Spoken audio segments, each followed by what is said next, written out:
You also didn't hear me doing my terrible cod Scottish accent earlier. Well, perhaps I'm glad I didn't. I think you probably are. Well, the child sex abuse inquiry seems to be now in tatters. They've lost their lawyer. They've lost the lawyer and his junior. They're on to their fourth head of the inquiry. I'm not even sure if they've done any inquiring yet.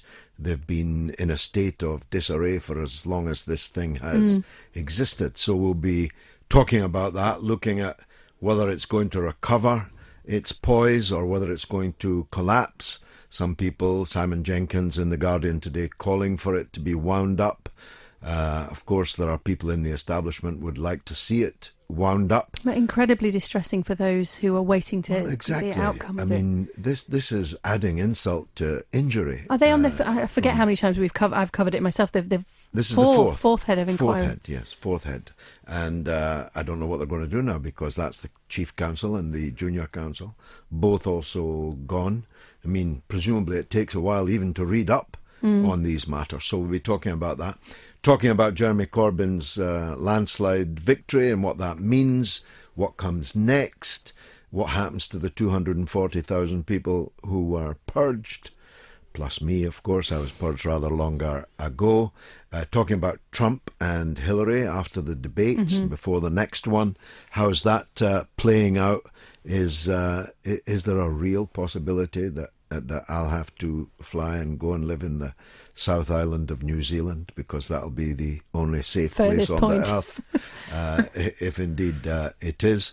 All these things all coming up, the whole of the British and international political scene, under the microscope in the mother of all talk shows. Well, it's all over. Where's Wally? Who's Wally? Is the question now. Owen Smith, in his ill-fated charge of the Light Brigade, only gave Jeremy Corbyn an even bigger majority than the one that he already had.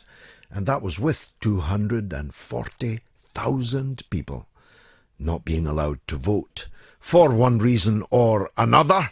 Either they were suspended on increasingly ludicrous and bogus grounds, or they were even expelled, like my friend Christina in Essex, the Essex socialist, or they were gerrymandered out of the contest by a decision to have a sell-by date or a cut-off date, which rendered almost 100,000 people voteless, even though they had paid their money, hoping when a leadership contest ever came up, they'd be allowed to make their choice. But they were not. And then, of course, there was the small matter of the best part of 100,000 people who simply never received their vote as a result of, and I quote, administrative error.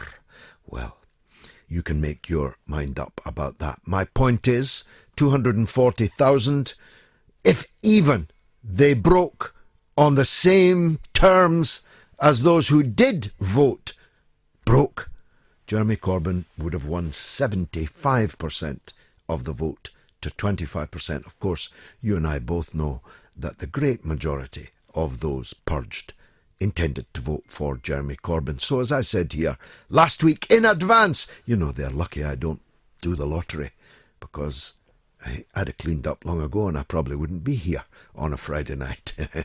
But I predicted here, didn't I, last Friday night, that if you were to add the purged in, Corbyn would have 80% of the vote, and I think that's not an overstatement. But what happens now? Do the members of Parliament who've been queuing up for microphones and television cameras to tell us that Jeremy Corbyn wasn't fit to be the leader of the opposition, are they now going into the next election telling their own electorate that he might not have been fit to be the leader of the opposition, but you should vote for him to be the Prime Minister? Some even called him a traitor. Are they now going to ask people to vote for the traitor? Well, these are some of the questions that we will be exploring, and not just tonight. I suspect this is a story that's going to run and run. Some of the coup makers may have taken a look across the abyss and decided to step back from it. Maybe they will return to the front bench of the opposition side of the House of Commons.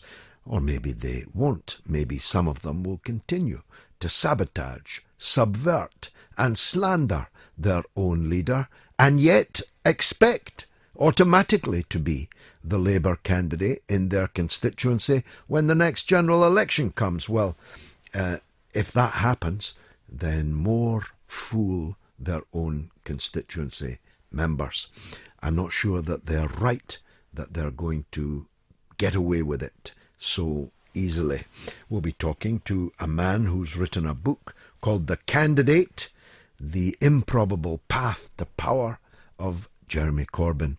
And as he put it to me, it's easier to imagine the proverbial row of monkeys placed in front of a typewriter, coming up eventually with the complete works of Shakespeare, than to imagine what actually has happened.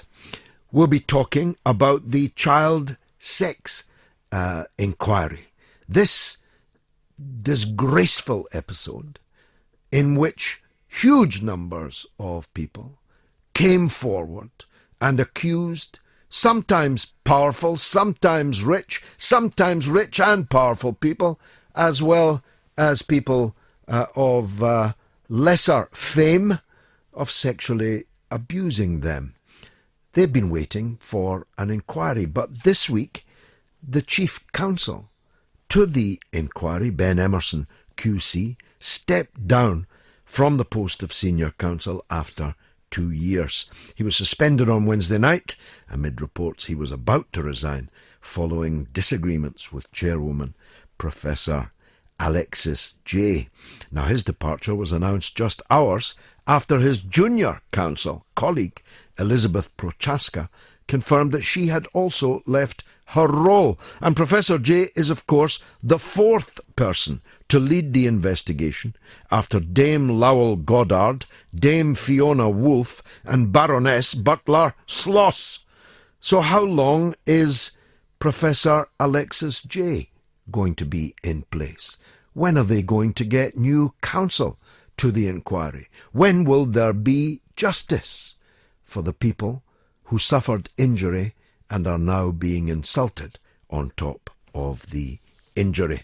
And we'll be talking about Deutsche Bank, one of the biggest of all banks, one of the mother of all banks, which is in very, very serious trouble in Germany. And, of course, that's not just of importance if you're in Germany, because this could be a cloud no bigger than a man's hand as viewed from Rossen-Cromarty, can be a harbinger of great storms to come, which will affect all of us.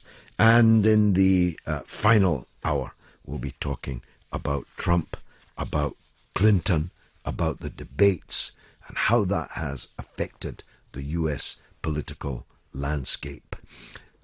I'm sure that most people are still coming to terms with the fact that a small group of people, 172 of them to be precise, turned British politics upside down by challenging their own leader and forcing an election, the second election, in just 12 months. They huffed and they puffed. Oh, how they huffed and puffed. But they didn't blow the house down. They have, however, handed the Conservatives a very substantial public opinion poll lead. Don't forget that when this coup was mounted, Jeremy Corbyn was level with the Conservatives in the national opinion polls. Now he trails very badly behind indeed. So there's a lot of catching up to do. Can Jeremy Corbyn do it? Is his brand of anti-austerity politics, of a fairer Britain, working for a fairer world, is that what people are looking for? Do they want a good, honest, unvarnished, unspun political leader? Or do they prefer the Blairs and the Camerons, polished to within an inch of their life, in which all you can see reflected is their insincerity. That's my point of view, of course. I want to hear yours, particularly if it's different to mine. What do you think is going to happen with the coup makers? Are they going to make their peace, or are they going to go on making war? The first subject this evening is what's going on at the CSA inquiry after the Senior Counsel and the Junior Counsel both stepped down this week, and we're on to our fourth. Maybe we'll have to soon be on to our fifth head of the inquiry. Let's talk to our special guest, Raymond Stevenson, from the Shirley Oaks Survivors Association, about the new resignations from the Child Abuse Inquiry. Raymond Stevenson, thanks very much for joining us. Hello, George. How are you? By the grace of God, I'm good, but this is not going well, is it? Tell us what's happened now. Look, it's predictably not going well. We predicted 2 years ago that this unwielding beast would just stutter on and fade and people would resign. It was always designed to be a calamity. You think it was designed to fail, Raymond? Yes, it was designed to fail. And it's just, we got to start living in the real world, and the real world is not very nice. And some of the people that are implicated seem to be sitting around the table, seem to be part of the infrastructure that has set up this inquiry. So we're adamant, and we're saying this not because it's a conspiracy theory. We've spent 2 years investigating what took place at Lambeth. We've spoken to 400 children, we've spoken to whistleblowers, we've spoken to ex-police officers, we've spoken to social workers, housing officers. We know what took place, we know who was covering it up, and we know why. So when we sit back and listen to this charade go on, we say very clearly it's designed to end this way. There is a simple solution, George. If the government want to prove that they're absolutely legitimately intending to investigate what took place, let's start by just getting 6 people to head the 12 extra strands. They take 2 of the strands each of the investigations, and we run it parallel, rather than this big wielding beast that has one person who resides over everything. And, of course, regularly moves on. It's musical chairs, isn't it? How is the current chair viewed by survivors, by people with a vital interest in this whole affair? So I can tell you about Lambeth. We have already said that we are most probably going to pull out because of this new chair. And it's not about her as a person. It's about the fact that when the abuse suffered in Lambeth to the children, many of my friends, it was social workers who were part of the network of abuse. These were the very people we were running away from, and they were our judge and jury then. So when Justice Goddard left, the shock and horror when we woke up to find out that we have a social worker sitting and chairing the inquiry, it's like Groundhog Day to a 13-year-old who spent years begging the social workers to listen to what was going on. So it's insensitive to the extreme, because we sat there and we made a presentation and we said we were looking into the actions of the social services as a network, and we were questioning the Home Office's role. And we now know the Home Office is overburdened in the inquiry, and they have people on every tranche of the inquiry, and we now have a social service person who's heading the inquiry. It's just unbelievable. Now, you mentioned these strands. You know much more about this than me, Raymond, so educate me and the wider listenership. What are the strands that the inquiry is supposed to be looking at? I can't tell you exactly, but there are 12 strands, and they cover the armed forces, they cover the Catholic Church, they also cover Rotherham, and they cover Lambeth, which we represent. So there are 12 strands, and it's the best of the worst job. They've divided it up in 12, but it's still a beast of a job. And we always... Well, even those 4, I mean, you gave me 4 examples there. Crikey, that's a life's work looking at all, just those 4. Absolutely. So when Justice Goddard said she was leaving, I believe her issues were with the fact that she realised that this was not going to be a 4-year job. The way it was being designed, it would end up being 25 years, and all the rest of the perpetrators would be dead and buried long before any justice prevails. Hence the reason we're going to be releasing our report in the next 2 weeks, and it will clearly show the lines of cover-up. Well, don't give us a preview because we're bound by various libel laws. I won't. And I'm being very careful. You have been exemplarily careful, or I concede that right away. What should we do now, Raymond? I see in the paper today, though I didn't get a chance to read the article, I scanned it from a very reputable journalist, Simon Jenkins, writing in The Guardian, in which he said it's time to drop the inquiry. That presumably is not something that you would agree with. Hideous idea. And you know what? And I'm being honest. I question anyone, whoever they are, who talks about dropping the inquiry. And I do question them. And some of the times when we've looked at people who've raised their head above the parapet and shouted, drop the inquiry, when we've investigated them, they were implicated. So it's not about dropping the inquiry. This country has made a promise to carry out these 12 strands of investigation, and there are thousands of people who have hedged their bets and they're finally going to get justice. So anyone who talks about that is ridiculous. And I'm saying that from a position of us saying we may pull out. There are other people who don't have the luxury of investigating what took place who are relying on this. This should go ahead. But we could wake up tomorrow and we could have 6 separate heads looking into those individual strands, spreading it across the board like any sensible suggestion. You know, it should have happened before, and this can run, and we can deal with this. But I can tell you what they're hiding, and I'm not going to say it on this. They're hiding the links to the establishment. So, and I'll give you one pointer. When the Home Office-led investigation or inquiry started, it was originally going to start in 1970 and wasn't going to go back any further than 1970. I tell you, the Home Office's liability loosens from 1970 onwards. So it's in someone's interest that we don't go back to past 1970, where the Home Office and those other organisations have direct liability.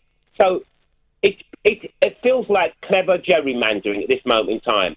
You choose a person to head an inquiry who's clearly connected, they get dropped down. You choose someone else who's also connected, they get dropped. You get Justice Goddard to come in, who we all have faith in, and all of a sudden she's not good enough. And then Ben Emerson, who is a very serious barrister, then somehow gets dropped again.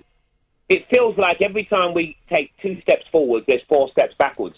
So we've asked the Home Office, and we've done it in writing, to ask what is their liability in regards to the children's homes in Lambeth. Where do they sit? And we said, as a sponsor, you should be upfront and tell us.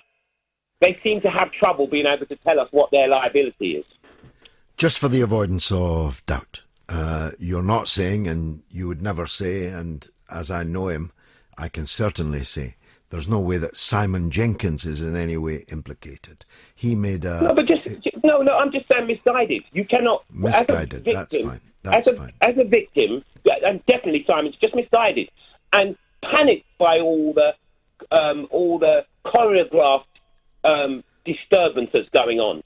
I think they're destabilised by the fact that some very... We'll not mention names, please. Some very high-profile cases seem to have fallen apart. Former MPs, military figures, and so on. I think they've lost their will to go on with this in the light of that. You know what? You can wear people down. When we started our Lambeth investigation, we were told the police have already done an investigation. They did a joint investigation with Lambeth Council, and there was nothing to discover. Well, we've gone on record and saying we've discovered 60 paedophiles that worked in Shirley Oaks Children's Home when there was 1 conviction. So we know what it's like. If we did not investigate it ourselves, get the paperwork, find the paper trails, interview people, we would have come to the same conclusion that those prominent people that we'd identified were not, we couldn't prove. But actually, we can prove it.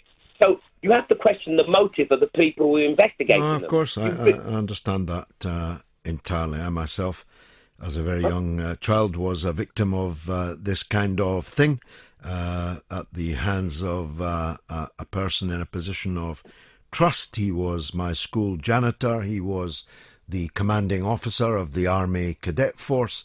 He strutted around in a general's uniform. and I can assure you he was a real wrong-un. Now, if I'd spoken up, so I'm talking about 1965, maybe, probably 65, if I'd spoken up then and said, you see that general there?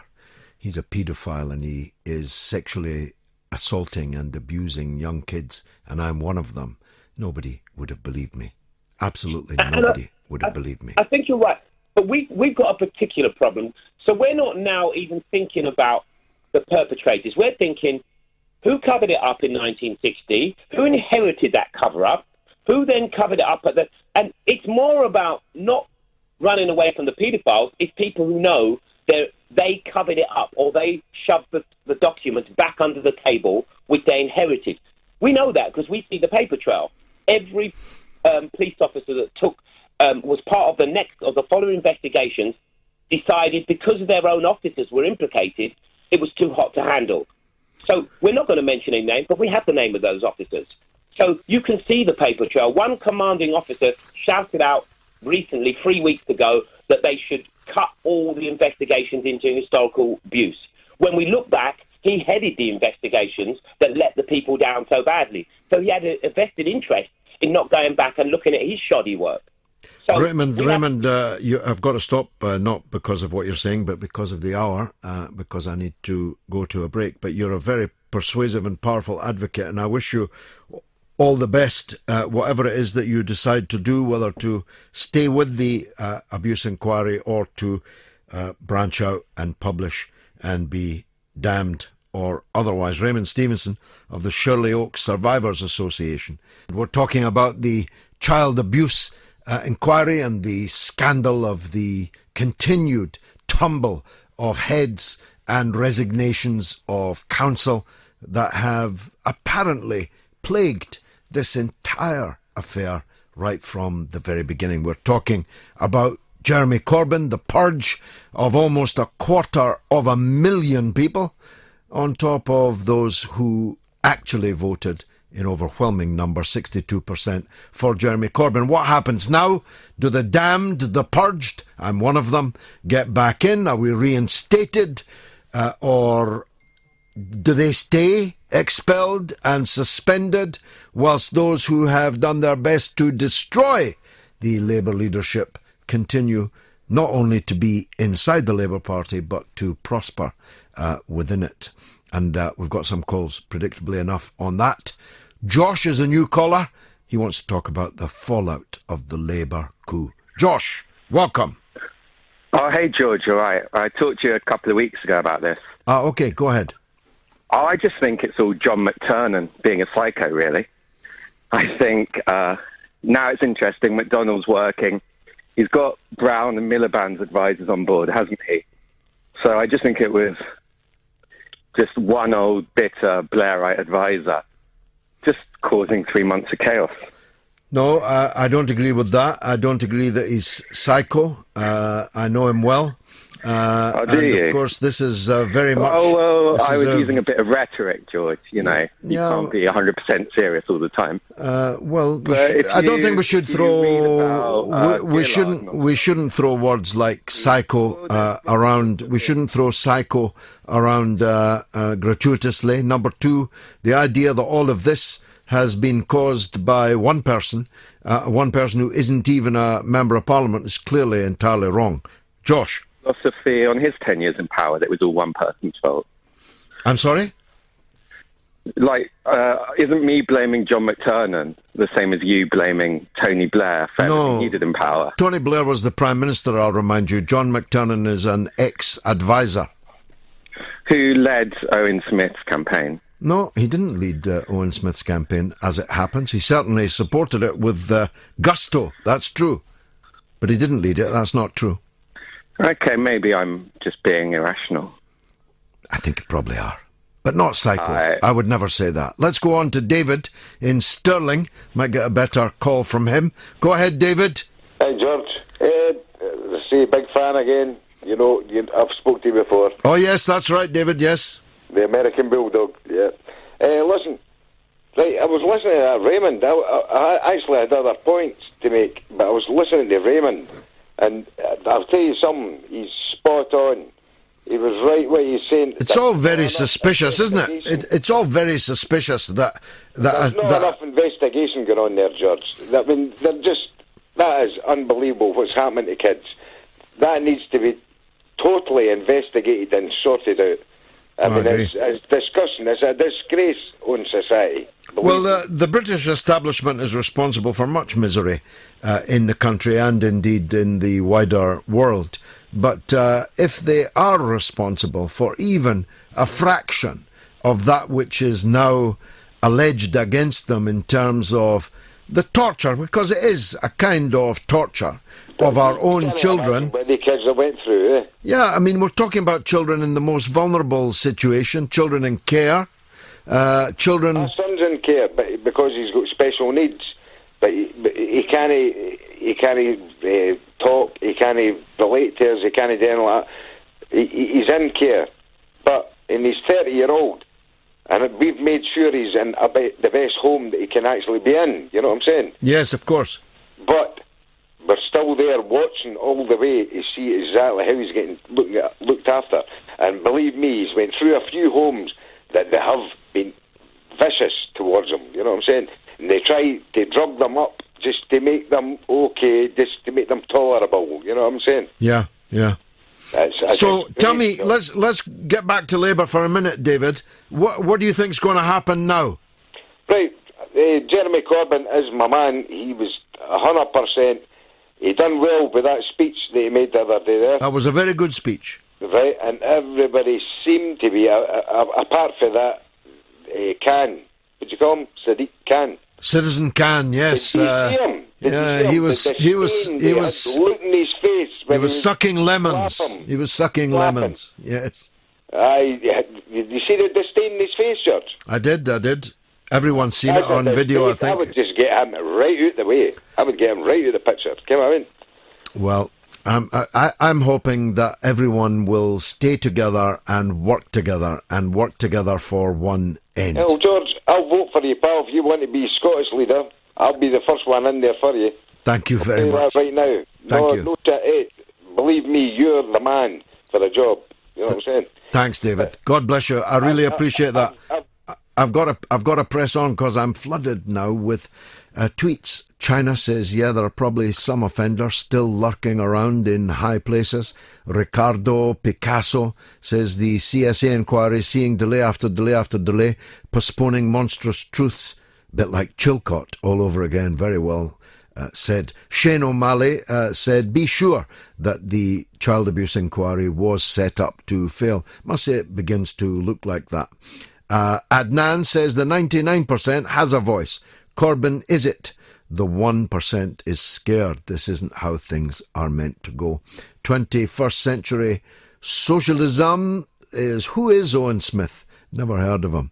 You'll never hear of him again, I must say. Steve's in Nuneaton, and he's on the line. Go ahead, Steve. Welcome. Good evening, George. A pleasure to speak to you this evening. And to you, sir. Go ahead, please.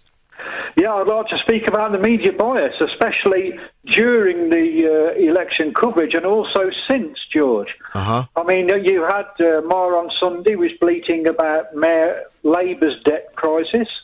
Labour's problem with immigration was on Newsnight again. Question time, tut-tuts all round, Labour in immigration again. And after their hatchet job failure on Momentum, George, they can't seem to get a look in now, while the Labour Tomorrow boys of Progress are turning in copious amounts of airtime on Sky and the BBC, and always appear to be pronouncing themselves as the moderate wing of Labour, and are never pulled up on it. And it's always speaking the forked tongue of the spin doctor, George. I've got to laugh at this term moderate, I must say. They moderately annihilated 1 million people in Iraq. They moderately invaded country after country after country. They moderately deregulated the banks, which then collapsed, dragging the entire economy with it. They moderately froze public sector pay year after year. They're moderately, savagely attacking their own leader day and hourly. And even worse, when I hear them described as not just moderates, but modernisers. I mean, that was the terminology in the 1980s. I'm not sure what it is that they are seeking to modernise, but let's take one example, Steve. It was the position of the moderates and the modernisers that trade union power should be abolished in the Labour Party and replaced by one member, one vote. Exactly. It was the moderate modernisers who claimed that they wanted a US Democratic Party style primaries for choosing Labour candidates and Labour leaders. And when they introduced it and got a result quite the opposite of that which they intended, well, they're moderately furious about it all. Exactly, George, exactly. I mean, the voice has carried on this week. I mean, of course, you've had Diane Abbott called a Brexit racist, I think it was called, just as she had given a keynote speech on health, so nobody had to report it at all. In much the same way as Jeremy Corbyn was called a liar and Traingate, just as he was trying to push the NHS in his latest part of his election manifesto. It was absolutely shocking, George. And yet the Tories, you know, they're ramping it up warp speed in dismantling the NHS.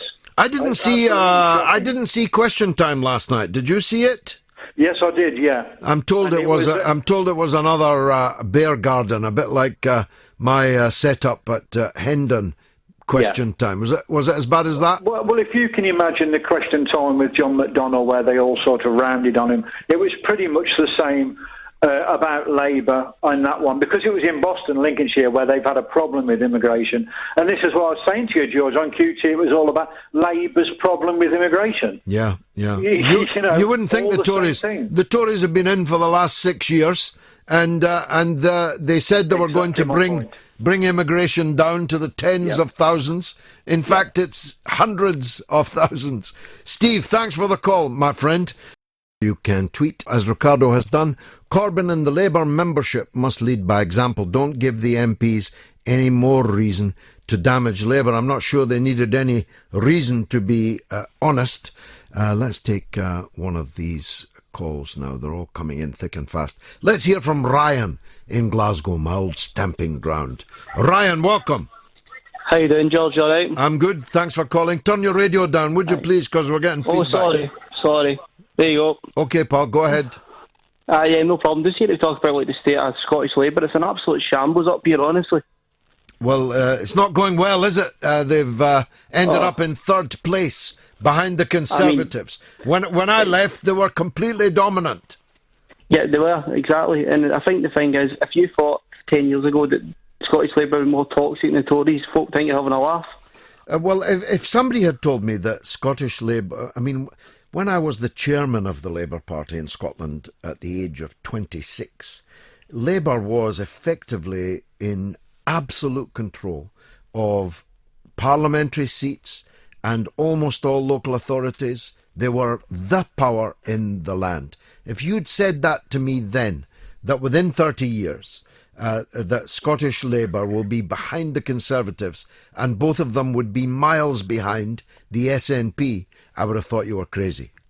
No, it's honestly incredible. I mean, the thing is about the Scottish politics at the moment, there's no credible leader to vote for except from the SNP, and I don't even like them. But to vote for Kezia Dugdale is just incredible. Well, I do think that the people who've left Labour for the SNP, either as activists, members, but more importantly, in a much larger number as voters, have had plenty of good reasons to drift away from Labour. The wars, the letdown of the whole Blair project, the deregulation, privatisation agenda of the Blairites, and one version of Blairite after another leading the Scottish Labour Party. It's hard, and of course the subject of nuclear weapons. It's hardly surprising that a lot of people of a left-wing mind have turned away from Labour. The problem is, if more and more of them vote SNP, they're going to end up with a result that they possibly don't want. The last referendum indicates that they don't want. They don't actually want to break the country up, but that's where it ends if you keep on voting SNP. Yeah, exactly. I mean, but as I say, this must be the worst Scottish Labour leader I can ever. I'm only 20, and I can never remember anybody even being as close to as bad as the one we've got in charge now in Scottish Labour. Well, when I first went on the Scottish Labour Executive, which would be in 1975, the leader was a man called Willie Ross. He was an Ayrshireman, a burns specialist, and he looked and sounded like the King of Scotland. And then there was Bruce Millan, not quite as flamboyant, but extraordinarily capable. And then there was big Donald Dewar, who, of course, I had many, many disagreements with, but at least you could see why he was the leader of Scotland. But I'm afraid it's been all downhill since then. I mean, I'd love to see you yourself, George, back up in Scotland fighting for it, because you're a true Labour man and believe in the cause, and I just don't believe talkRADIO does. Well, thanks, Ryan. I can't, of course, go into that. That would be an abuse of my position, but watch this space. Thanks, Ryan, for that lovely call. Rhys is in South Wales. Let's hear from him. Rhys, go ahead, sir. Hi, George. Thanks for leaving me on. I just want to say this week, Jeremy's giving his speech and talking about immigration, and then Andrew Neil, I think it was, interviewed, I forget who it was, but one of the Labour gang on immigration as well, when they were at the conference. And I think that Jeremy's letting people down here. He's failing to articulate his point properly. What he said, apparently, what I've heard is that he doesn't have a fixation on numbers of immigration, and the tone around it suggests that he's not going to control the free movement of labour. Like me and you have spoke before, you're well aware that I'm against the free movement of labour, but I am for the free movement of people. That's my position entirely. Yeah. So my point is that he said that we need economics and immigration is connected, and I've heard this word quality chucked around. So they want quality immigration. Well, it's completely missing the point. All he has to say is that we want quality. If he wants quality immigration and he wants to take quality doctors or quality nurses or engineers here to build trains, he quite simply has to say, if we need 5,000 doctors, there's a number. We can allow 5,000 doctors in. If we need 10,000 engineers to build faster trains to go up and down our new railway system, then we're going to bring in 10,000 if we can't supply them or train them in the UK within that time. And I think he's going to severely suffer if he doesn't get this point right. Because his main obligation should be to the working people that reside in this country. Forget about nationality, it's neither here nor there. It's the working people that reside in this country, and his further obligation is to ensure that we can fulfil the roles and the infrastructure roles that come with his economic plan. And I don't think he articulates that point properly. And I think he's going to suffer terribly unless he does well, it. I don't disagree with anything that you have said. I might disagree with the emphasis on one or two points. Nobody could credibly accuse me, of all people, of being a racist or not liking Johnny Foreigner. My entire life flies in the face of that kind of an allegation. In any case, this is not about race. The great majority of immigrants and migrant workers are from Eastern Europe, and they're as white as you or I. And it's not about religion, because most of them share our religion. The reality is it's about the supply of labour. And in a capitalist society, an unlimited and unlimitable increase in the supply of labour can only drive the price of labour down, can only undermine trade union organisation, undermine wages and conditions, and place unbearable strain on already austerity-ravaged public services. This is a matter of simple economics. It's nothing to do with race, it's nothing to do with nationality. Now, under our membership of the EU, we were not allowed to limit immigration. We're leaving the EU, and we then are allowed to limit immigration. Now, that, as you rightly say, is nothing to do with the free movement of people. It's nothing to do with people from here going there, from there going here, from here studying there, from there studying here. It's nothing to do with any of those things. It's about labour. It's about the right to come and work in our economy.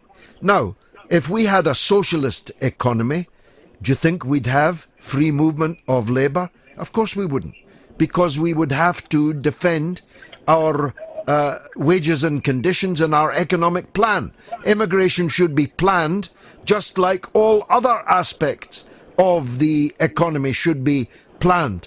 If you're a person on the left, as I am, as Jeremy Corbyn is, you can't say that we want to plan steel production. We want to plan investment in automobile construction, production, but you're not going to plan the number of people who can come and work in your economy. Reese? Yeah, I completely agree with you. Everything you said is point on. But if he fails to articulate this point properly, and when we come to immigration, the majority of people are gender blind, and they're colour blind, and they're nationality blind. What we're going to have is the Tories will come out with the most obscene, ridiculous policy, 3 brown people every 3 years, and they will lie and lie and lie, and we will get something that's completely different to what they've promised. But I'm a Jeremy Corbyn supporter. I voted for him for the first time, I voted for him the second time, and I'll be voting for him even if I think he gets this wrong, because there's more in his favour for me and for the wider majority than there is against him. But this is going to be a breaker for him, I think. He's got to get it right, George. And they need you can articulate it very well, and I've heard you do it many, many times. Why isn't anybody else in the Labour Party able to put just that little bit of articulation into the argument as you've done? You need to get back in, George. OK, thanks very much, Reese. Very kind of you. James Ball says Yvette Cooper was happy to use her puff to attack John McDonnell and defend Esther McVey the next day. That was from the previous question time, I think. Gerard O'Neill says, why did they not want a card vote on the crucial issue of Scotland and Wales appointing 2 members to the NEC? Because they might have lost it. Trotsky says Adam Boulton and Peter O'Born both highlighted the real prospect of Corbyn in number 10, and yet the chief plotters were AWOL at Corbyn's speech. Well, I think if they had been there, they'd have been pleasantly surprised by just how powerful and eloquent a speech it was. Jeremy Corbyn has come on fantastically as a speaker in the last 12 months. And, of course, he's now strengthened his position as leader of the party. So, in the next hour, as I say, it's Alex Nuns, author of The Candidate, the improbable path to power of Jeremy Corbyn. And as he put it to me, and as I said earlier, there was more chance of the proverbial group of monkeys left at a typewriter for as long as you like, coming up with the complete works of Shakespeare, than Jeremy Corbyn not only winning the Labour leadership, but winning it again after a year of... Jeremy Corbyn wins again. What's going to happen to those that were purged? And what are the moderates, the modernisers, the wreckers and saboteurs going to do next? We'll be talking to a young man, Alex Nuns, author of a brilliant new book on Corbyn's rise to power. It's called The Candidate, and I promise you it's well worth a read, and you'll agree after we've talked about it. And what about the collapse of Deutsche Bank? Now, you may say, well, it's only a bank and Germany is far away. But in fact, this can be a cloud no bigger than a German man's hand, which is a harbinger of a very great storm to come that will blow an ill wind through our own houses. And we'll be talking in the final hour about Donald Trump, Hillary Clinton and the US presidential elections. Jeremy Corbyn, they tried, politically speaking, to kill him. He came back stronger than ever. But the big question is not just how did all this happen, but what happens next. And I know that a lot of you are interested in that because, well, frankly, hundreds of you are messaging me to that effect. So you'll enjoy the next period when we discuss with Alex Nuns, author of The Candidate, Corbyn's Rise to Power, which has been updated, by the way, to include the recent coup which collapsed in ignominy in Liverpool just last week. Now, just before I speak to Alex, let me try and clear some of the Twitter traffic. Shaz says they ought to be honest, admit they underestimated Corbyn and stop defending Blair. That won't win the election. And Fido Balks says they've rigged the NEC and pushed it through conference. Using Scottish and Welsh appointments, members must ensure they are elected. And an SMS this time from Russell. Incredulous. For decades we were cursed with greedy and incompetent MPs. Now with Jeremy Corbyn, a principled and honest man, has rocked the corrupt in all quarters, including the media and the BBC. He has won election after election, increasing his power, like the Ramoners and the EU, good at backing losers. There was a by-election in Blackpool last night, by the way, in which Labour got over 50% of the vote in, I think, a 4, maybe a 5-party race. James says Peston on Sunday. Yvette Cooper spent the interview defending Esther McVeigh and attacking McDonnell. Indeed, it's bizarre. Shane says our union leaders all accepted multiple places on boards, state and semi-state bodies, thus compromising themselves. And he goes on, problem with Irish unions in boom times, union leaders gave themselves lotto-style wages and expenses. I was in Galway actually this week and Kilkenny the week before, and I'm headed for Dublin and for Armagh and for Belfast and for Derry over the next weeks. And on Sunday morning, God willing, I'll be flying to Canada. Talk about a flying visit. I'll be in Canada for 24 hours. Now, Alex Nuns is a young man. He's not quite as young as he looks, but he's a very clever young man at that. Not only is he a terrific journalist with the magazine Red Pepper, he is the author of The Candidate, Corbyn's Improbable Rise to Power. And I'm glad to say he joins me now. Alex, thanks for coming on the mother of all talk shows. Why don't you just talk us through the book first? Well, the book sets out to answer the question, how on earth did Jeremy Corbyn become leader of the Labour Party? Because it was such an unlikely prospect.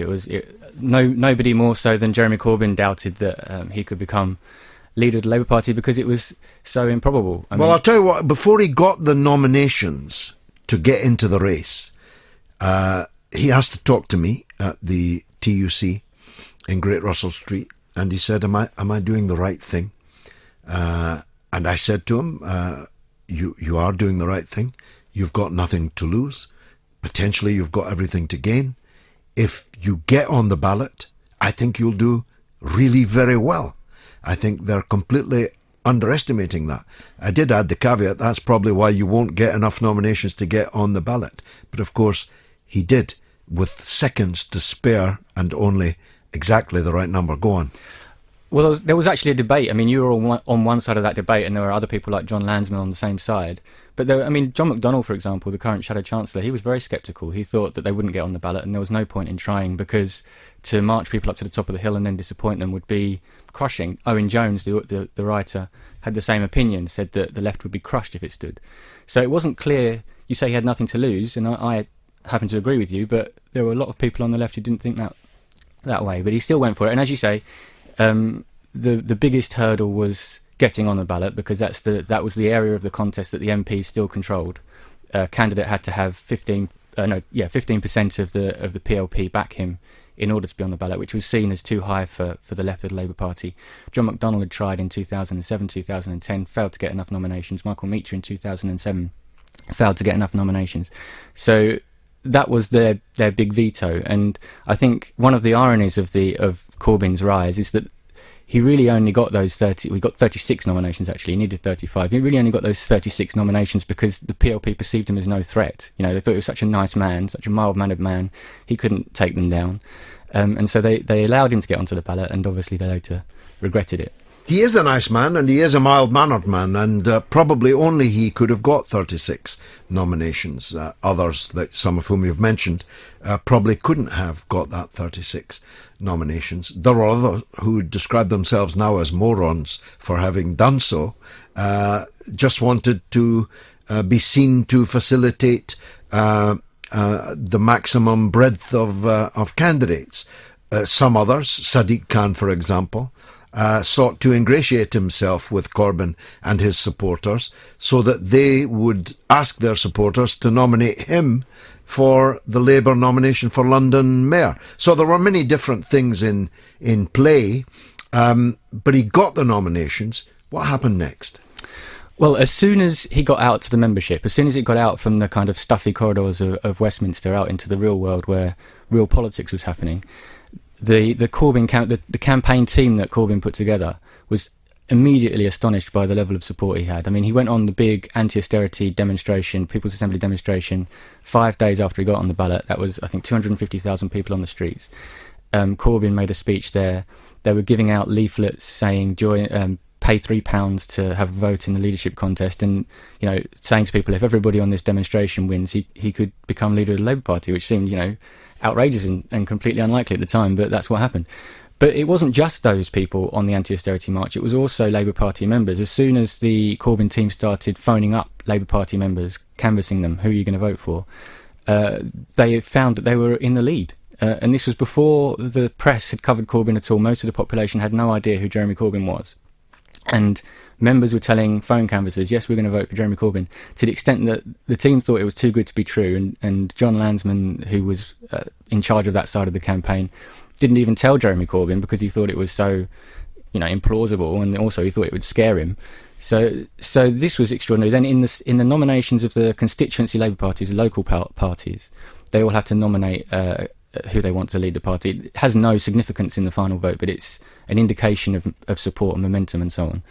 And Corbyn started off in third in the very first kind of week, but which was already for the people on the left. They thought that was great because they were ahead of the Blairite candidate Liz Kendall. They were doing pretty well.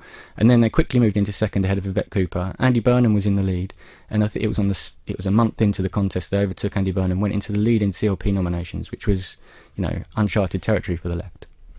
And what was the reason for that? Just his charm, just his honesty, sincerity, and steadfastness over so many decades, or was it also something to do with the fact that, with all respect, at least that respect which is due to the others, it was a bit of a donkey derby otherwise, wasn't it? I mean, it was the bland leading the bland, the other candidates.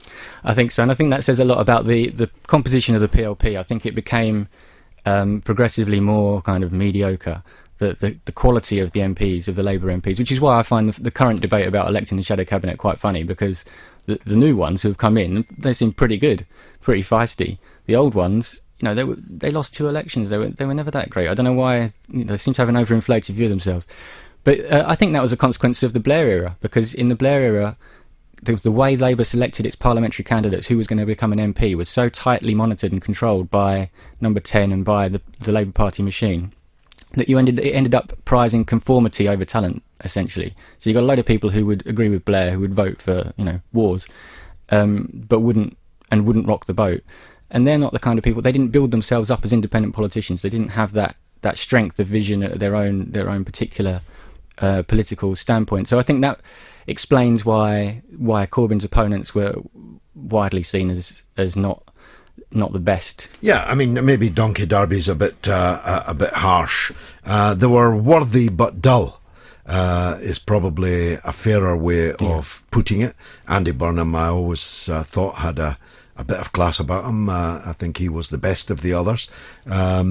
Liz Kendall, Yvette Cooper, who else was there? Anybody else? Was that no, it? That was it. They're workaday politicians, not anybody's idea of a leader. You'd make them a minister, but when I've lived a long life, and I've been an employee of the Labour Party when its leadership included not just Harold Wilson, but James Callaghan and Roy Jenkins and Dennis Healy and Tony Benn and Tony Crossland and Richard Crossman and Barbara Castle and many, many other giant figures. It wasn't anything like that, was it? No, and I think it's because of this process of making them conform so strictly that you just end up with tram-lined politicians. In fact, I spoke for the book. I interviewed a guy called Luke Akehurst, who's he's a fierce sectarian on the right of the party. But even he said that the quality of the MPs, the initial Blairite MPs who came up with Blair and Brown, they were quite battle-hardened. They'd had to fight the left to get there during the 1980s and 1990s. So even though I disagree with them, they were, they had a bit of gumption.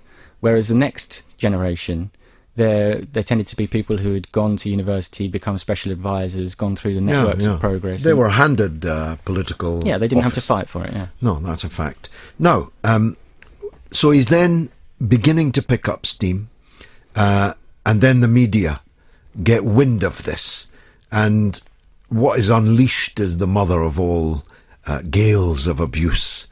How did he manage to survive that? Well, actually, it had the opposite effect from what the media expected. They unleashed this, as you said, it was just a storm of well, it was actually panic to start off with. I mean, there was a YouGov poll in the middle of July, or 22nd, I think, of July, which put Jeremy Corbyn in the lead, which nobody in the media had any inkling that was going to be the case until then. Despite there was a previous story in the New Statesman, but that was just private polling. Nobody knew really where it came from. So this YouGov poll came out, confirmed that Corbyn was in the lead. I remember watching BBC Newsnight on the night that news broke, and there was Kirsty Walk and Allegra Stratton, the political editor then, and there was John McTernan, the Blairite advisor, was the guest. And they were all, you could tell the adrenaline was pumping. They were talking quickly. They couldn't believe it. The famed impartiality of the BBC was completely ditched as they said, this is going to be a disaster. You're having a laugh. And you could just see the panic that was going to, that was going to take place in the media. And then in the following days, especially the Guardian, even the left, so-called left press, the Guardian, the Mirror, the Independent, they went completely crazy. I mean, the Guardian carried kind of 8 anti-Corbyn opinion pieces over 2 days and not one pro-Corbyn opinion piece. They were completely going for him. The Guardian's as bad as the Daily Mail. It's in some senses worse. I mean, it's not as you can make fun of the Daily Mail. It's much easier to make fun of the Daily Mail. The Guardian's supposed to be the voice of the liberal left. It's where leftish opinion forming happens, and I think it basically has a view that if you're on the left of the touchline that it mans, which we now know goes straight through the Parliamentary Labour Party, you're illegitimate. If you're on the right of it, you can be supported and respected and so on. But yeah, the fact was that it was so overwhelming, so uniform, this reaction from the media, that the Corbyn supporters, or potential Corbyn supporters, people who weren't even necessarily Corbyn supporters at that point, reacted against it, actually galvanised them. And I think that's something to do with social media, the fact that people had an alternative source of information that they could critique the mainstream press on. And I think it's also because that group of people, Labour members, they're political people, they're aware, they're not stupid. And whereas that stuff is probably more effective with the general public, with people who are accustomed to discussing politics. I mean, if you've joined a political party, you clearly have a greater than average understanding of what the politics at play are. This is Alex Nuns I'm talking to. He's the author of The Candidate, Jeremy Corbyn's Improbable Path to Power. It's a fantastic book, and we'll be discussing it for the next 15, 16 minutes or so. If you want to have your say, you can talk to me or Alex, I hope, but I must take a break for some capitalist messages. We're talking with Alex Nuns, the author of The Candidate, Corbyn's Improbable Rise to Power. It's a tremendous book, and I'll tell you how you can get it later. Peter in Glasgow says, if you can't say these Blairites are psycho, can I call them traitors to the Labour cause, or will that get me expelled? Well, it would, Peter, certainly before the leadership election, and certainly if I told them your telephone number, which I have no intention of doing. Patrick Simmons says some people need someone or something to blame on past failures. Convenient. And Peter Thompson says, put to the vote, I fancy the SNP will pull it off. Their political opposition is so weak. But will they risk it? Not actually sure what that is in connection with, Peter. Maybe it'll become clear later. John Robbins said, if I were you, I'd join the Greens. They're definitely a growing force. Oops, I'll be suspended now. Can I just advise all you chaps to change your name on Twitter so that it's not quite so easy for the Blairite machine, which is still in their hands, and I'll come to that with Alex in a minute, to actually root you out, if you'll forgive the pun. I wouldn't join the Greens. I'm red, me.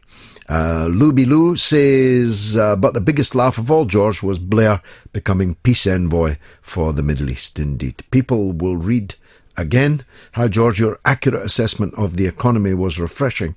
What becomes of those who only have Labour to offer in the UK? Quite so. Very well put. Now, Alex, you've told us how Corbyn came to power. How did he manage to do it all over again? It was actually a lot of the same forces, which is quite surprising because you would have thought his opponents would have learnt something from the first time, but they didn't appear to. But when the coup happened in June this year, basically the Labour right seemed to think that if they just resigned, made a big fuss in the media, that they could force Corbyn to resign. The whole point of the coup... That was the game, wasn't it? Yeah. Well, they knew that they couldn't win another election. They hoped to avoid an election by breaking the man. Exactly. That's what Diane Abbott said. She was in that meeting of the PLP on the evening of the 27th of June, when MP after MP stood up to abuse Corbyn. It was nothing about his politics. It was just about his personal characteristics that they were attacking. And they wanted him to... They thought he was, they imagine him as a kind of weak guy who they can just bully into doing what they want. And so they thought that he would just give up. It was organised bullying. It was the closest thing to a fascist beer hall bully session that I think has ever been seen or heard inside Westminster. And I have that from several people who were actually there. Well, even Peter Mandelson said he's never been to a meeting like it. I mean, probably he thought that was good, but... So that's what they did. And if it had been a normal politician in Jeremy Corbyn's place, if it had been a politician who got to the top of the Labour Party through Parliament and through the press, which is a normal route to go down, it would have worked, because that would have been his power base destroyed. But of course, Jeremy Corbyn didn't get there through those avenues. He got there in spite of those avenues. He's also not quite as nice as he looks, in the sense that, he's a tough guy. He's incredibly stubborn. Well, there's two things. Is incredibly stubborn. He won't give up on something he believes in. No, he hasn't given up in 40 years. He's not going to do it now at their behest. Precisely. But second of all, there is a political grounding to this. He believes in power from below. He believes in party democracy and wider democracy. He thinks that power emanates from society, that things happen in society, and that the action in Parliament is really the last stage of processes that have already happened. So his whole outlook is a grassroots up outlook, not a top-down outlook, which is very radical for the Labour Party, because the Labour Party is traditionally, historically been... It's a kind of Fabian idea of people at the top giving out to the people down below. Patrician kind of thing. Yeah. It's what Ralph Miliband called parliamentarism, by which he meant sort of an over-exaggerated reverence for Parliament and the monarchy, and this idea that power is centred in Westminster. And that's what, when Neil Kinnock made that speech he made a speech in private to the Parliamentary Labour Party, which was leaked. You say in private, yeah. But they took care to make sure we all got every word, every dot and comma. Surprisingly, a perfect recording ended up on the Guardian website. Yeah. Who knows how that happened? But when he made that speech, he said, he kind of pounded the desk and said, this is our party and we're a parliamentary party, which is obviously true historically. Labour was founded by the unions to be their voice in Parliament. It's not what Kinnock used to say, however. Well, Kinnock changed quite a lot, didn't he? But I think we should remind the listeners we're talking about the Baron Kinnock, not his wife, the Baroness Kinnock, or his son, the right-wing Labour MP, Stephen Kinnock. We're talking about Baron Kinnock. Go on. I can't remember what I was talking about. Well, let me take you somewhere, just because of the hour. It was another stupendous victory, but the war ain't over, because strategic heights are still held by Corbyn's enemies, from which they can rain down some very devastating fire. Tell us about that. That's right. We just had the Labour Party conference this week, and it was a good, in ways, it was a good conference for Jeremy Corbyn. Obviously, it was fantastic that he won the leadership with 62%, increased his mandate, complete authority now as the leader. and it was a good speech by him. There was a good speech by John McDonnell. There was a great speech by Angela Rayner, new education spokesperson. And so in many ways it was a good conference, but there was a crucial defeat, which was to do with the National Executive Committee, which has enormous power in the Labour Party. I mean, that was shown in the coup. What it came down to in the end. They purged the 240,000. They did that, yeah. They are able to set the rules for the leadership elections and so on. And also they had the power at the crucial moment to prevent Jeremy Corbyn from automatically being on the ballot. They lost that vote, but it was a very tight vote. They tried, yeah. They tried it really hard. So it's an incredibly important committee.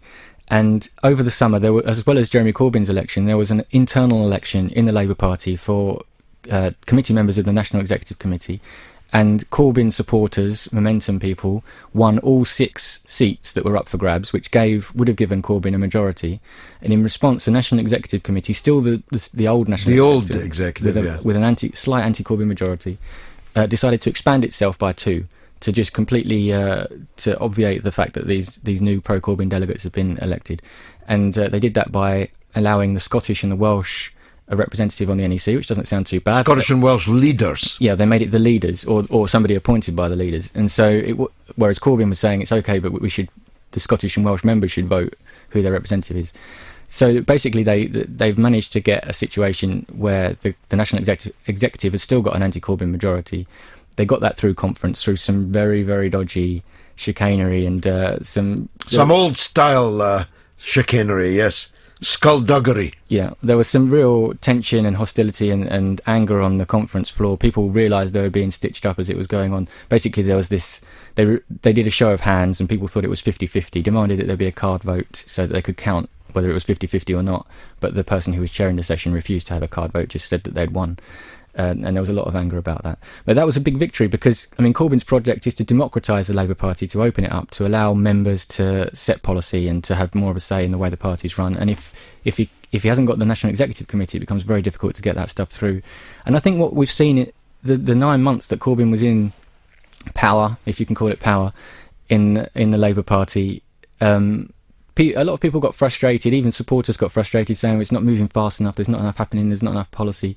And I think a lot of that was because it was very difficult to get anything done when you're in a shadow cabinet surrounded by opponents with an NEC which is not necessarily on your side. So I think that's a big problem. Well, we'll talk about what's going to happen next, given that, and take this opportunity to talk to a man who knows, as you've already discovered, all the ins and outs of where we've been, how we got here, and what happens next. He's Alex Nuns, the author of The Candidate. Who's the publisher, Alex? Remind me. The publisher is OR Books. OR Books. And to get the book, the best way to get the book is to go to their website, orbooks.com. I think they've got 15% off as an orbooks.com, 15% off. I promise you won't regret it if you buy that book. As I say, we're talking Deutsche Bank later in the programme with economist Jonathan Davis. And that's a very, very important story too. So stick around, make sure you stay tuned. Okay, call me. Christina in Essex she's one of the damned, not just suspended like most, actually expelled. But then her crime was very serious and deserved condign punishment, no doubt. She was expelled for being a friend of mine. Christina, welcome. Hello, George. How are you? I'm good, thanks. Now, tell us where your story currently lies. Well, it currently lies that I'm still expelled, but then one letter said I was expelled, and then the second letter that they sent me said that I was, just suspended from voting. So it's some confusion. So I thought, well, I'll go through and... Well, don't kick the dog to see if it's asleep. Throw away the one that said you were expelled and start dealing on the one that said you were suspended from voting. Okay, so then I thought, well, I'll try and contact them and find out. So I've gone through, eventually got through to them, to the Labour Party, but unfortunately they're still on holiday from the conference. They're taking an extended holiday, it would appear. So they couldn't really kind of answer my questions. Am I suspended? Am I expelled? So they said you need to contact legal inquiries through the Labour Party and find out. So that's the situation. I still don't know. Which one came? The second one said you were suspended, right? It said I was suspended from voting. The initial one said that I had been expelled. As Well, you my clear advice is that first one never existed. It's clearly a mistake. The most up-to-date one is the one that you should deal with. Let me ask Alex if he knows what's going to happen to people like Christina and hundreds of thousands of them. I have no idea, but that's because the processes of the Labour Party are so opaque and unclear.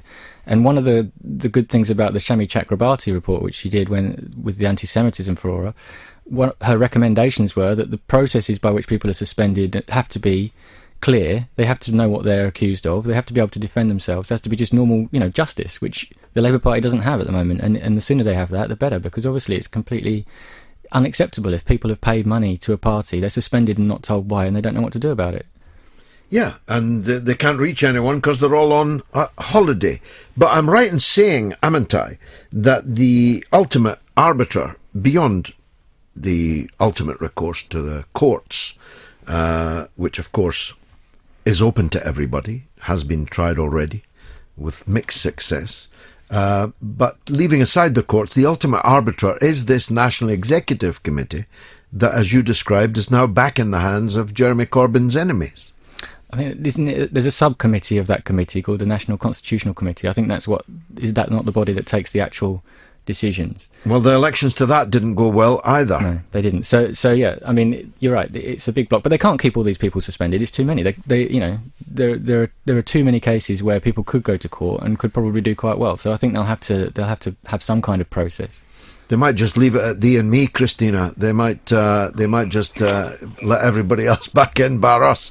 Now, Christina, I can't see much hope, to be honest with you. I thought before this decision from the NEC, but there may be a chance. But now I'm feeling. I think if it was up to Jeremy Corbyn, we'd all be back in. But the problem is it isn't up to him. But I'm right in saying that people like you are a little bit disappointed that no one, at least no one apart from me and you, are talking about this issue. Do you think that that's because they're working quietly behind the scenes on it, or hopefully not? I'm so confused. This is why I was going to ring in to ask you, because I just think before everybody was on it, wasn't they? So you had all the bloggers, the well-known left bloggers, you had all the well-known tweeters, all the big names, and it was like all the time before the leadership result. And now there's nobody speaking about it. And obviously there's thousands upon thousands of people in limbo saying, well, what's going to happen to us? Why has it all been swept under the carpet? Why are we just forgotten? What is going to happen? Poignant indeed. Christina, thanks for that. I promise you I'll never forget you and I'll never give up. Guy is in Stoke-on-Trent, has a question for Alex. Guy, go ahead. Yeah, my question would be, in the last election, why didn't any of the big hitters, John Watson, Hilary Benn, Tristram, Chucker, Harriet, why didn't they stand against Jeremy? Because they knew they would lose. They didn't want to risk their reputations by being crushed by Jeremy Corbyn. I mean, I don't think we're going to hear much from Owen Smith. But they couldn't have known they were going to lose right at the very beginning, because this year, yeah. But why? I think Guy's asking why they didn't stand the first time. Because they were second order compared to Burnham and Cooper and so on. You have to factor in the kind of micro factions of the Labour right. I mean, the Blairites had loads of candidates. It was difficult to find a Blairite who wasn't preparing to stand. You had Tristram Hunt, you had Liz Kendall, you had Mary Cray. In the background, there was Ben Bradshaw, Stella Creasy, Caroline Flint, who ended up going for the deputy leadership. Chuka Umunna, of course. So there were lots of people around. Chuka Umunna stood, he was the favourite, and then... he was first in and first out. Exactly. 2 days later, he left the race. No one really knows why. Then it ended up with Tristram Hunt, Liz Kendall and Mary Cray competing to be the Blairite candidate. And I think one of the fascinating things that people don't really realise is that they only had enough MPs, the Blairites, the actual proper real hard Blairites, they only had enough MPs to get one candidate into the race. Liz Kendall got 41 nominations. She needed 35, she got 41. She was only 6 over the threshold. They're not actually that powerful. And she got 4.5% of the vote. But they're even less popular in the party as a whole. But I mean, even in the parliamentary party, there's a big group of kind of generally right Labour MPs, but in terms of the real true believers of Blair, there aren't, a huge number, 41, it seems. So that's why there was only one of the Blairite candidates. They ended up with Liz Kendall, because she was kind of new and they didn't really. She seemed quite nice. Yeah. Tristram Hunt made a bit of a fool of himself. He was going around. One of the best. He's a big palooka. Him. He. I'm sorry, Guy. I know he's your MP, but he really is the original big palooka. What do you think? Well, he doesn't do it for me, but is one of these big hitters going to come next time? Because if the MPs don't leave the party, which I don't think they will, surely they're going to try and bring their biggest star, their Galactico, to see if he can do it, or she can do it. If only they had a Galactico. I myself don't think there will be another leadership challenge, but let's hear what Alex thinks. Well, I don't know, you can never underestimate them. I mean, I didn't think that they would go for a leadership challenge after 9 months. They did, so who knows? But I think they must realise that it's not doing them any good at the moment, and they should go away and they should come up with some political ideas that they want to promote. That's the best way they could do it. At the moment, they're just trying to reheat 1997. It's not going to work. And they don't have a Galactico. They don't have a big candidate at all. On Tristram Hunt, I just want to say one of the funny things I found out when I was doing my book was that he made this intervention into the leadership contest when he was still a putative candidate. He said that Labour should appeal to people who aspire to shop in Waitrose and John Lewis, and he's obviously the MP in Stoke-on-Trent. And he's got a little problem. He's got a slight problem. Is we ain't got a Waitrose in Stoke-on-Trent. I don't know if he knows that. Maybe he doesn't spend a great deal of time up there. I think that's true. He's actually. I mean, I know him. And I've even read some of his books. He is actually a very clever, intelligent guy, and quite engaging, actually. But he's the wisest fool in Christendom. He's got no political touch, and no touch with the masses. And the Waitrose gaffe proved that there is no Waitrose in Stoke-on-Trent. Not only that, Waitrose issued a statement which the Stoke Sentinel reported, saying they didn't have any plans to open the Waitrose because people weren't upmarket enough. So, I mean, there's an electoral strategy for Tristram Hunt. It wasn't going to work. He also told the Cambridge Union, I know because I spoke there the same week as him, that this is what he said, and I'm quoting him: "You are the 1%. You've got to step forward and take control." Unbelievable. Guy? Yeah, I'm aware of that, but don't you think we've had enough problems created in the country by people who've gone to the most elitist schools, such as Eton? And I've got a memory that I read that Chucker decided to chuck in the election race because it was reported he was visiting some swanky clubs in London. Well, he definitely was visiting swanky clubs, and he made some rash public comments about how he could find a place which wasn't filled with trash, which was the very word that he used. I doubt if that's the reason why he chucked it. Perhaps we oughtn't to go further down that road. Let's just say it's a mystery why Chucker chucked it. Guy in Stoke-on-Trent, thanks very much for your call. I'm talking to Alex Nuns, author of The Candidate, Jeremy Corbyn's Improbable Path to Power, and we're taking calls to Alex and me, and this one's from John in Glasgow. John, welcome to the show. Go ahead, sir. Thank you. To me, Jeremy Corbyn has a clear mandate and the perfect justification now to basically empty out the toy box that is the current Parliamentary Labour Party.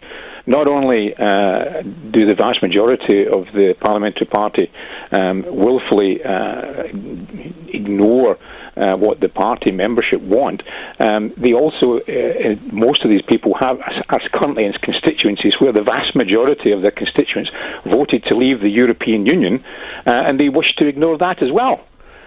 So Jeremy Corbyn doesn't just have to worry about internal party politics, perhaps to get a justification. The country at large is at odds with the vast majority of these people, it seems to me, as well. Well, I think, John, what he's doing, and Alex can comment on this, what he's planning to do, presume has started doing, is to try and separate rather than throw the toys out the box, but to try and separate the absolutely irreconcilable with those that can be won back into the fold. Am I right, Alex? I think so. I think that's his whole strategy. But that's been his strategy all along. I think he and John McDonnell actually believe in this idea of left, right and centre at the top of the Labour Party, that the kind of old Harold Wilson idea that you have everybody in there. So I think that's what he wants to do. But as you say, there are some people who won't play along, and there's this boundary change coming up. So I don't think it's necessarily going to take that much effort to... I don't think there needs to be a big mandatory reselection rule change, which I think they'd struggle to get through anyway, because I think there'll be ways of doing it without that. The thing is that those who are irreconcilable appear to be few in number. The question is those who are not publicly irreconcilable but privately nursing their wrath, and whether they'll go back with a good grace onto the front bench, and how do you get what do you do with the people who are on the front bench? A second point I'd like to ask you, if John stays on the line, is this. We keep hearing about the inherent reasonableness of the MPs being given the power to elect the shadow cabinet. It is less often pointed out that that would mean the end of John McDonnell, the end of Diane Abbott. All of Corbyn's allies would be voted off the shadow cabinet, and Jeremy Corbyn would be sitting there as the leader, surrounded by a shadow cabinet irredeemably hostile to him. Now, when you put it that way, you can understand why he says no. Yeah, he can't accede to that. I mean, for a start, the MPs who stayed loyal, who stepped up and helped him out in the time of crisis. I mean, remember, this was a time of national instability. You know, whether you were for Brexit or against Brexit, it was an unstable time afterwards. And at that moment, the old shadow cabinet chose to, or most of it chose to resign, and new people came in. And to reward those new people for their service by then sacking them just because the old lot want to come back, I think would be monstrous. I don't think he should do that at all. Doesn't sound like the sort of thing Jeremy Corbyn does. John, what do you think? Well, I think there's certainly he has to feel his way with how he moves forward, but he does have to move forward, and I think the time has come for a few interviews without coffee, shall we say, to see who is willing to be reconciled to the politics of the future, because leaving aside the fact that they disregard the membership, disregard the leave vote of the people in the country, there's the matter of the politics of the chameleon that seems to pervade a great part of the politics in the Labour Party as we stand at the moment. I mean, up here in Scotland, Kezia Dugdale wakes up in the morning and she has to figure out what she wants to stand for that day by opening the window to see what way the wind blows. Speaking of Scotland, John, there's only one Scottish Labour MP, and he resigned from the front bench, leaving Labour without a single Scottish MP, not a single one, to even go through the motions of being the shadow Secretary of State for Scotland. As an act of treachery, that's pretty hard to beat, Well, it's not just treachery, it's shameful to Scotland. If the man doesn't have any sense of responsibility to the country that he represents in the country of his birth, leaving aside his allegiances to Jeremy, Corbyn or anybody else, there's that aspect in its own right. If he's the only Labour man up here, he should be willing to stand up and represent the people. You're right. That's a very good point. He didn't just betray Labour; he betrayed Scotland by doing that. It means Scotland now doesn't. Scotland's had to find somebody representing an English constituency who is English, who is also the shadow Northern Ireland Secretary, to be the shadow Scottish Secretary. I mean, talk about a wrecking move. It's all the more, John, because, I don't know about you, I'd never heard of the guy. If he was sitting in the studio, I wouldn't know who he was. I still can't tell you his name. It's shamefaced. It's absolutely shamefaced. And really, there's more than just the politics that's involved internally in the Labour Party. There's the matter of, there's two big things. I don't necessarily agree with everything Jeremy Corbyn stands for day to day, or even yourself, George, but there's two big issues in the politics of our time. That is the United Kingdom and leaving Europe. And on that is the number one priority, and that should rise above everything else. John, you're a gentleman and you've got a great radio voice, so don't be a stranger. Keep coming back to the show. I will do Thanks, indeed, George. Thank John you. in Glasgow, and I'm talking with Alex Nuns. Trudy has tweeted, I really like Andy Burnham MP. Wish I'd supported him at the very beginning after seeing him in the House of Commons. I like him too. He's actually the only one of those that I like as a person. George Kinnock and his Blairites are still saying Jeremy is another Michael Foot waiting to happen. I will vote for Corbyn in the next general election, but how can he win with all this hate from inside the Labour Party itself? Ray in London. It's a good question, Alex. Well, I mean, it's obviously divided parties are not normally successful, so it's a huge problem, and that's really the crux of the strategy of Corbyn's opponents. They're trying to make Labour fail electorally so that they can get rid of Corbyn. Peter Mandelson even said he's praying for an early general election. Praying for an early election so the Tories can sweep back to victory. I mean, it's just outrageous. I'm old enough to know. I knew Peter Mandelson when he was a communist. Can you believe that?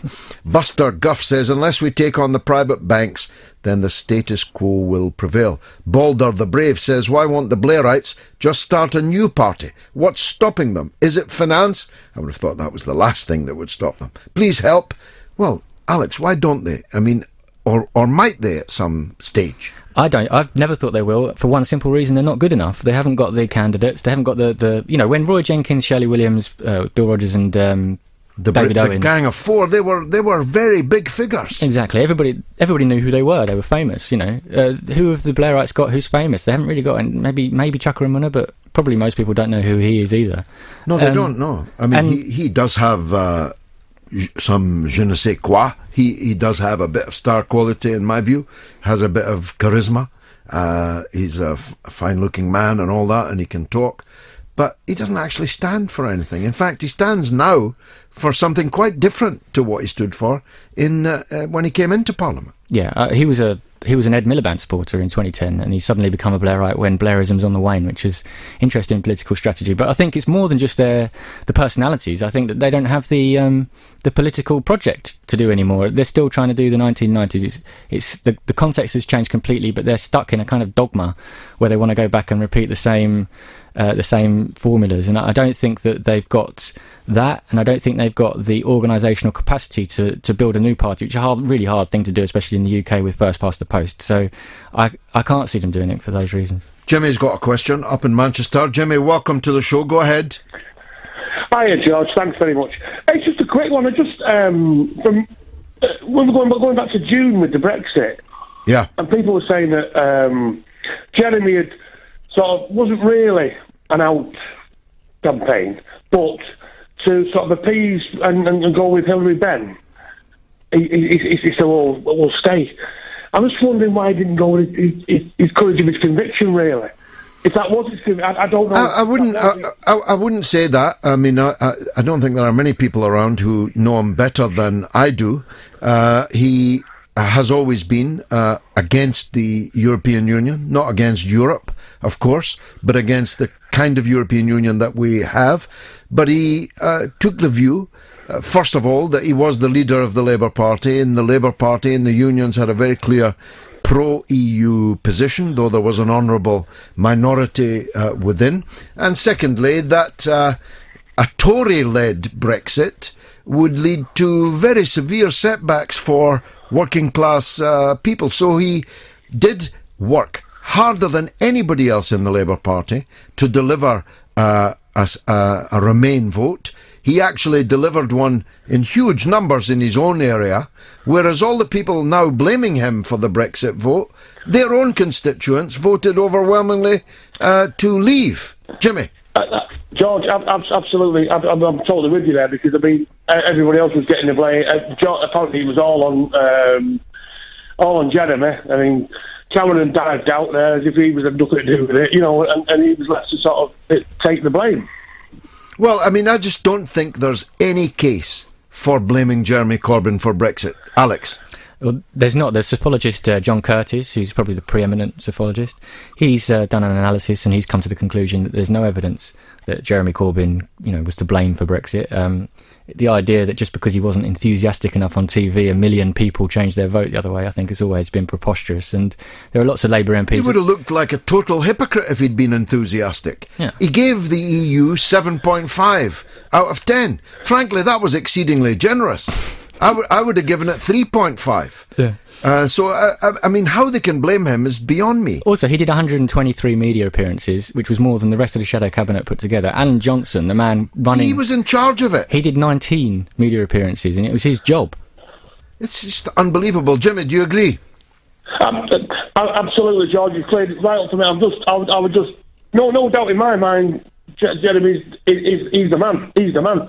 What I'm saying, I was just a little bit confused as to why he didn't really sort of go with the outcome thing, and now you're with it. I'm with it. Think of the trouble that have been then. Jimmy, did you see the game Celtic Manchester City the other night? George, I did, and as a Manchester City fan, I was a little bit disappointed with the way City played. But Celtic were... George, if I was a neutral there, I would have loved that game.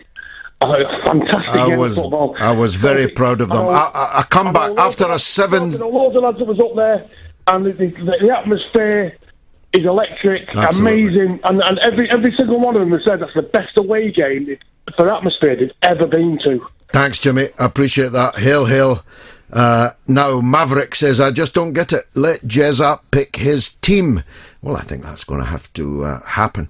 And Toto De Vita says it's totally missed on Kinnock when he says Jeremy Corbyn will lose like foot. Kinnock lost twice, double the failure. What a very good point. Alex, I'd like to thank you for spending so much time with us. Remind us again, the website, the best place to buy your book. orbooks.com. orbooks.com. It's called The Candidate. The author is Alex Nuns, N-U-N-N-S. It's a superb book. You've been a superb guest, and I'm very grateful. Now, how's this for a typo? My clever young men behind the glass tell me that the whole global baking system wasn't sorted out in 2008. I knew that the Great British Bake Off was becoming a bigger and bigger cake. But a global baking system collapsing? Much more of this and more on the United States too, because I want to have my say on what's happening in America. Now, it's true that the global baking system almost collapsed in 2008. So did the banking system. And I was there. I was there in Parliament, having warned over and over and over again that the so-called light touch regulation of the British financial sector employed by Tony Blair and Gordon Brown, and I must point out to you, the Tories were demanding an even lighter touch regulation, meant in fact the virtual absence of regulation.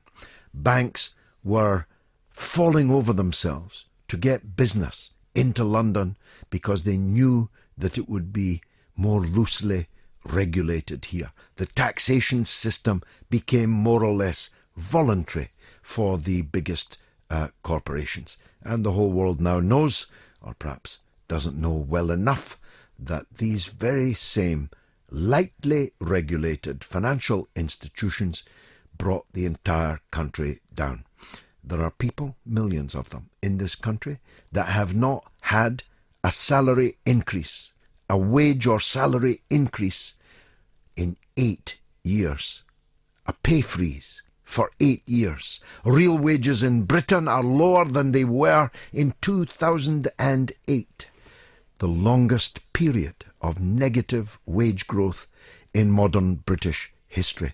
Not only that, of course, but our public services have been laid waste in order to somehow balance the books, though it turned out that those doing the laying waste have tripled the level of indebtedness of the country. So much for us.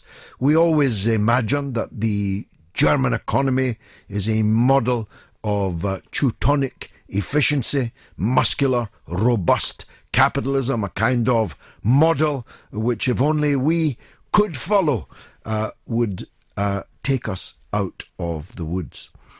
That's before you look at the story of Deutsche Bank.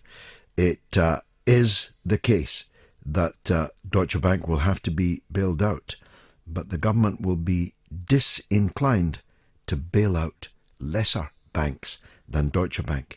And so, over the next 6 to 18 months, we could be looking at a banking crash in Germany, and who knows where those dominoes would fall next. Jonathan Davis is the economist and wealth manager that we regularly have here on the station. He's an outstanding analyst and a very good talker, and I'm glad to welcome him. Jonathan, welcome to the show. Thanks, George. Explain to us what's happened with the fabled, famous Deutsche Bank. The same that has happened to every major and indeed minor bank across the world over the last 10 years. They've got to the stage where they have so many potentially bad trades in their accounts that eventually, when one of them blows up, it blows up the whole system. The whole banking system is a massive spider's web, integrated globally. A piece of history, you're talking about regulation which created 2008. I'd be interested to have a debate with you about that. But when you look back at 2008, it hit the mainstream media in September 2008 with Lehman's and AIG going bust, the biggest banking collapse in history. But 6 months before that, we had Bear Stearns in the United States, another huge investment bank, which wasn't in the mainstream media. It went bust, and the politicians and the central banks were able to paper over those cracks. Before that, a few months before that, in little United Kingdom, we had Northern Rock, which went bust. But before that, 6 months before, in early 2007, we actually had the first stage, the first step in the global banking crisis. And you know, it didn't start with some huge bank the size of Deutsche or even Lehman's. And by the way, Deutsche is 10 times the size of Lehman's. It didn't start in a major economy. It started in an economy which went bust. Its banking system went bust. It's a population of 300,000, the whole country. We're talking about Iceland. And it was the proverbial butterfly 8,000 miles away that flaps its wings. And in this case, a year and a half later, we had a Poseidon Adventure-sized tidal wave of banking collapses. And that's why I agree with you. In fact, that's what I told your producer earlier today when you invited me on. It's extremely unlikely that Deutsche will be let go bust. There are far too many powerful folk politically and financially who would have their shirts ripped off them if Deutsche went bust.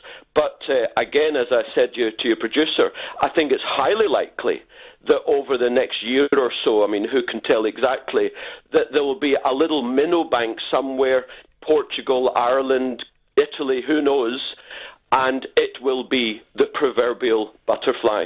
There's no question in my mind, it's coming. The cracks in the system are widening as every single day. What wonderful metaphors and a wonderful description for which I thank you. Let me press you on one or 2 points, if I may. One imagines, perhaps wrongly, tell us if I'm wrong, that the Germans were not quite so stupid in allowing banks to do exactly as they please in Germany as they were in the United States and in Britain. In other words, there would have been a more strict culture that the politicians would insist upon. That would appear not to be the case. No, it's not the case. Two points I'd like to make. One, in 2008-9, with the TARP facility in the United States, where basically they gave the banks $800 billion. I mean, it's so an unimaginable amount of money, but that's what they did. And in effect, they recapitalized the balance sheets of the banking system in the US. They didn't do it in Britain, and they haven't done it in the EU. And they're still doing it 25 years later since the initial crash in Japan in 1990. So in the US, actually, they created some relatively more health in the banking system than everywhere else. So that's the first point. The second point is the numbers are very interesting. The global economy is estimated to be around $50,000 billion per annum. The global GDP, 50 trillion. The amount of derivatives, financial derivatives in the global banking system, basically a bit like insurance contracts, is an astonishing $700,000 billion. $700 trillion, 14 times the size of the global economy. And Deutsche Bank, which to my mind is Germany, it's not the little manufacturers that make up, that all supply into Mercedes and VW Audi. That's what they want us to believe. Deutsche Bank is Germany. And Deutsche Bank's derivatives on its books are 10% of all of the global derivatives, $70 trillion, one financial institution. That's how ridiculous the Germans allowed Deutsche to get. That is amazing, because you know much more about finance than me. I suspect I know at least as much about politics as you. And yet I would have imagined that the stolid, solid, Germanic and regimented, regulated way of doing things would have avoided that kind of exposure. Now, Deutsche Bank is too big to fail. I mean, if you're right and that Deutsche Bank is Germany, then clearly it will not be allowed to fail. Banks too big to fail, bankers too big to jail. We are familiar with that. What about lower down the batting order of German banks? Might one of these butterflies that flaps its wing be there rather than in Portugal or Ireland? It could be. That level of detail I couldn't discuss, because it's not my what I know. It could be. I think it's unlikely that it will be in Germany that the frischer takes place, like Bear Stearns, as I say, in February of 2008, then Lehman's in September of 2008. It's more likely, to my mind, to be in the smaller, less powerful economies, Italy, Portugal, Spain, Greece even, goodness knows, Ireland.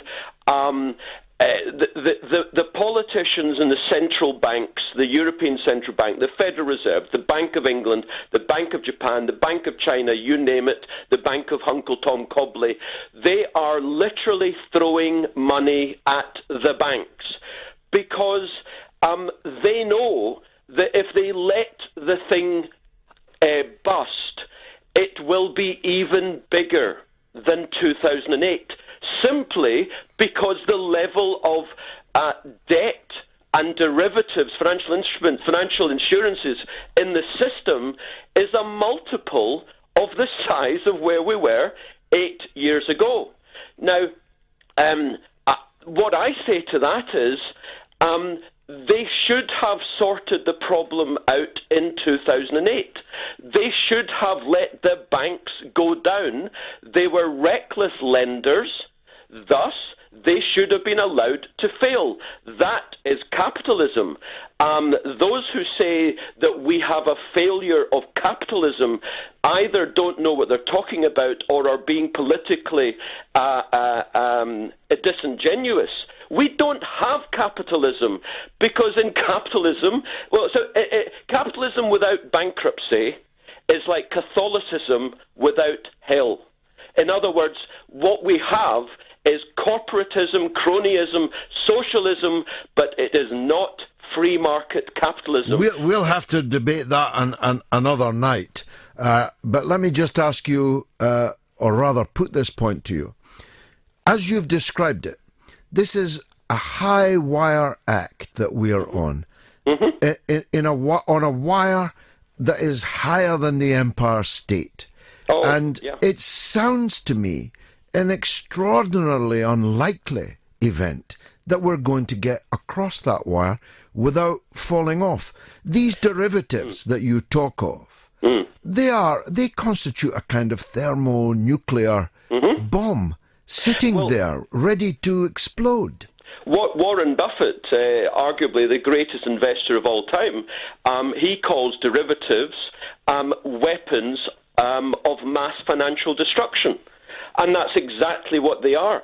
And the system is meant to be that if one banking institution takes one side of the insurance and another bank takes the other side, well, therefore it's in equilibrium, it's in balance and not a problem. The problem is that the balances don't happen. And they paper over the cracks. In 2008, they put elastoplast on cancer. And they gave them painkillers. And of course what they did was kick the can down the line. I've been saying this since 2008.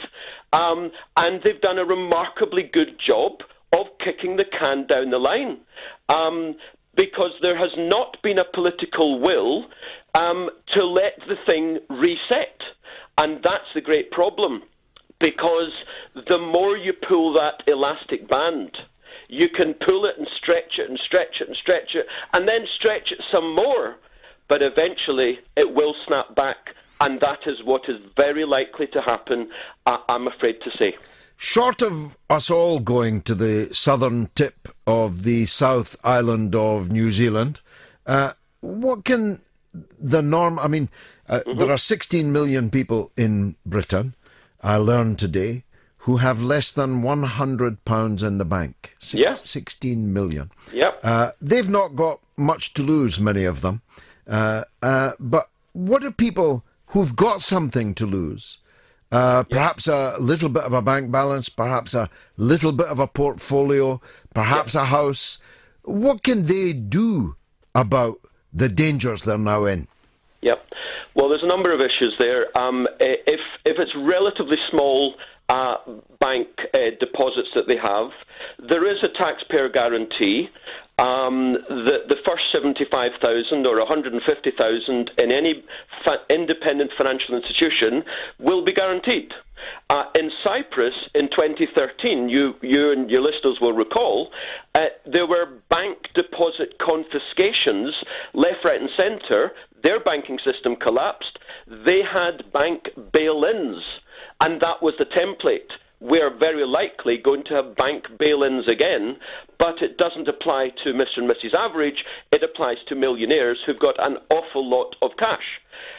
So if you don't have an awful lot of cash, up to, say, 900,000, well, you can split that between 6 banks. That's what you absolutely must do. If you've got more than 150k as a couple in a bank, you're mad. Put it into another bank until you get down to 150k maximum in any one bank. That's the first point. Second point, in your pension, in your stocks and shares ISAs, in your investment portfolio, as you say, there are two investments which, for the medium term, to my mind, are going to secure the portfolio and probably grow the portfolio.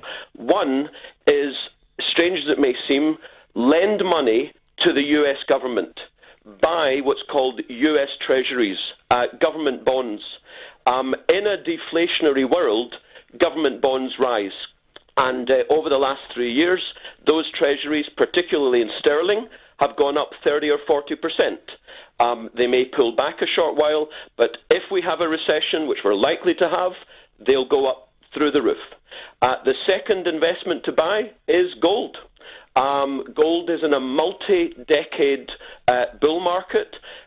15 years ago, it was $250 an ounce. It's now $1,300 an ounce. It's volatile, no question, but buy gold, put it under, dig a hole and put it in your garden, or put it in a vault in Switzerland and forget about it. Those are the two things that portfolios need to do. Well, I suspect that almost all of my listeners will be amongst the 16 million who've got less than £100 in the bank. But if there are any who have any of these things, you've definitely given them, I'm sure, sage advice. Jonathan Davis, economist and wealth manager, talking about Deutsche Bank and the coming crash. Let's go straight to Brian. He's in Washington. That's Washington CD rather than Washington DC, County Durham. Hello. Go ahead, Brian. Great. Listen, George, I really enjoy your show. I've just recently found talkRADIO and I've been tuning in to your station, so I really enjoy your show. Thank you. Thanks, Brian. The thing is, George, I'm going to be perfectly honest with you, right? I used to vote Labour, and I stopped voting Labour when things changed. And I don't think to be perfectly honest with you, I don't think I'll ever go back to Labour because obviously, you know, you may not agree with me politics, but last election I did actually vote for UKIP because I was unhappy about the European Union. Mm-hmm. So no reason to go on doing that now, Brian. Pardon, sorry? Now that we've voted for Brexit, you can kind of look around a bit now, can't you? Yeah, I might vote the Greens for a change. I've never done that before. I might vote Greens, but I'm a little bit disillusioned with Labour. I do like some of Jeremy Corbyn's policies, but there's other things which I don't agree with. If he's going to, like, you know, do a turnaround on people who've left the European Union and that, it's a bit of a worry. So no, he's not. That was Owen Smith. That was Owen Smith that wanted to have another referendum. Corbyn's accepted the result. Yeah. You know, a lot of people don't agree with what the referendum was, but, you know, you have to look at the big picture, and a lot of people did vote in working class areas because they were unhappy in that. And I've got nothing against immigrants because we need people to come into the country who've got expertise and things like that. I don't agree that we should keep everybody out. It's just that we need to have a sensible policy, don't we? Do you think? Yeah, but tell me what else about Corbyn's policies don't you like?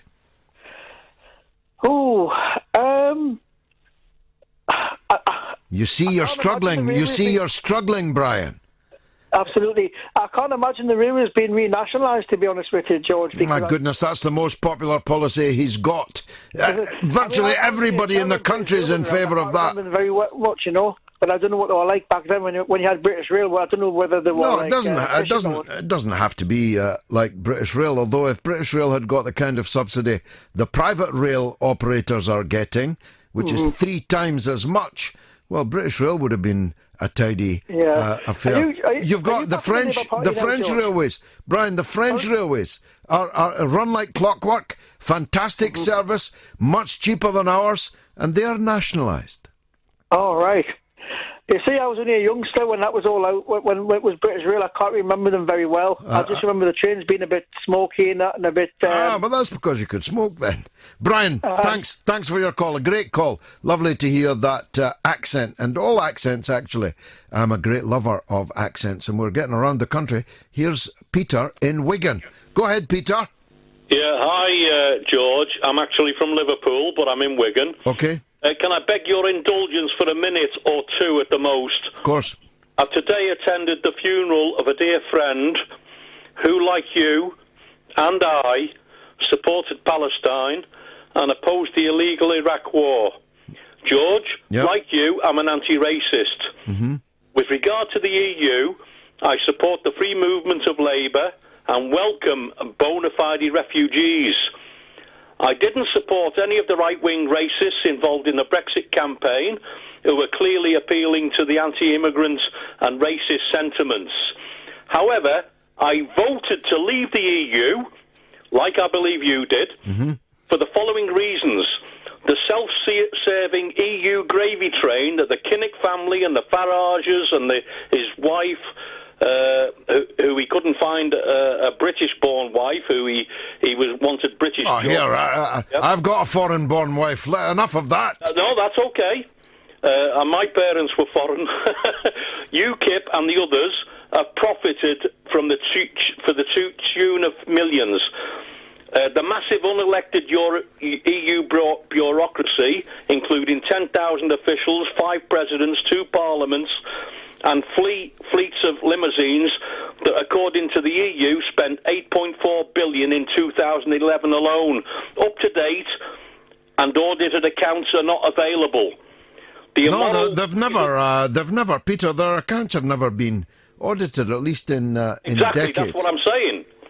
Anyway, look, Peter, I've got to take a break, so I'll need to cut you off, and you'll need to come back next week for you and I to continue that argument.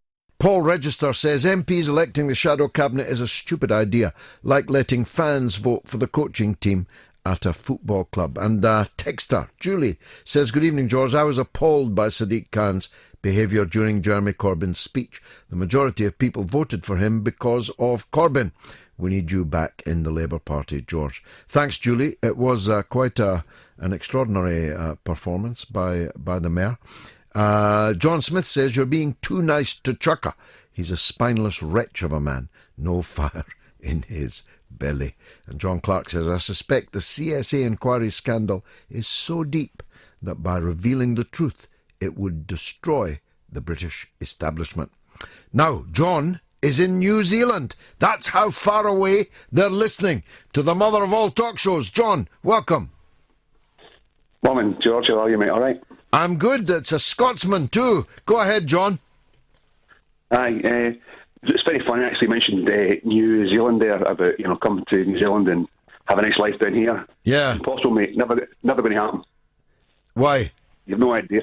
The problems I've got here. I'll give you an example. Up in Auckland, right, the average house price now is $1 million. Mm-hmm.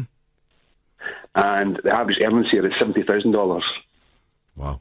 And we've got massive problems like that, People sleeping in cars, homelessness is rife. Young folk can't get on the ladder for property. Ridiculous. I had no idea. And is the government still popular? Very popular, mate. National. Unbelievable. Shocking. Oh, that doesn't seem to make any sense. Well, that's why I joined the Labour Party. Is the Labour Party once governed New Zealand fairly regularly? We did, mate. Is it? What kind of shape is it in now? Terrible. Really? We're actually down we're 26% in the polls. We've got a new guy in charge called Andrew Little. Good guy, but the problem we have in New Zealand is it's exactly the same in the UK.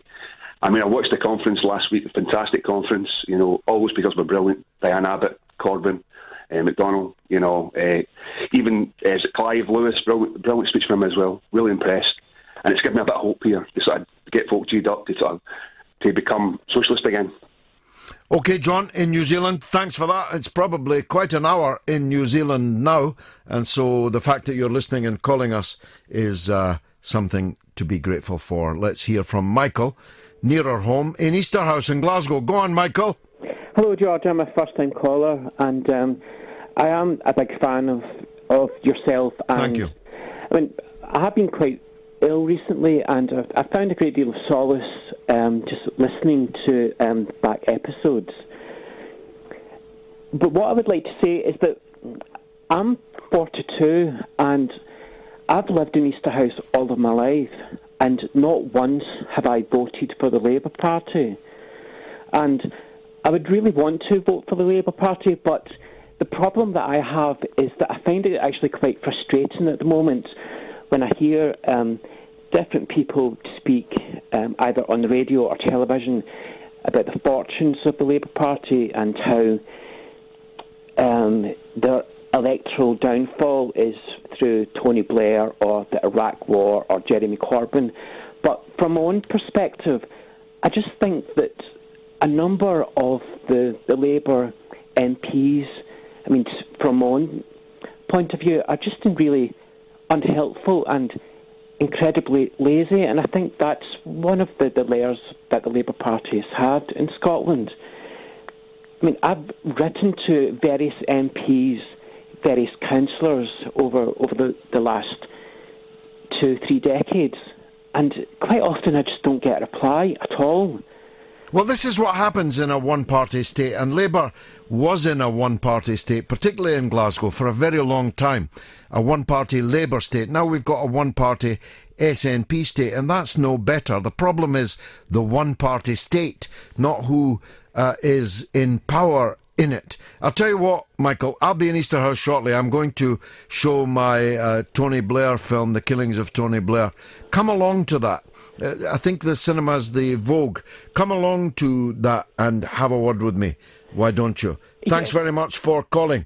Let me take Damien, the legend, in Brighton. Go ahead, Damien. Good evening, George. Hi. The reason I phoned this evening, George, was because I think on the back of the second election victory by Jeremy Corbyn, I think what this failed coup has exposed is an intellectual exhaustion of the right wing of the Labour Party. Yeah. And I think that that exhaustion and their refusal to accept reality has led them to make some very irrational decisions. I mean, we've discussed on several occasions that the impeccable electoral success that the party's enjoyed since Jeremy Corbyn became leader, but the Rebel MPs are giving more weight to polls which are taken of a few thousand people than the literally hundreds of thousands of votes. Yeah, well, in fact, the polls are usually hundreds of people, not thousands. Exactly. Now, I just want to cut to the chase on this, George, because it seems to me that the key argument that the rebels have used to justify the coup was that the public won't vote for a left-wing government. And we actually had Tony Blair himself, who's on the record as saying that he'd rather lose an election. Yeah, he said they shouldn't vote for a left-wing government. Right, now that puzzles me, George. And the reason it puzzles me is because I would argue that the key planks of the Labour 1997 manifesto were a left-wing proposal.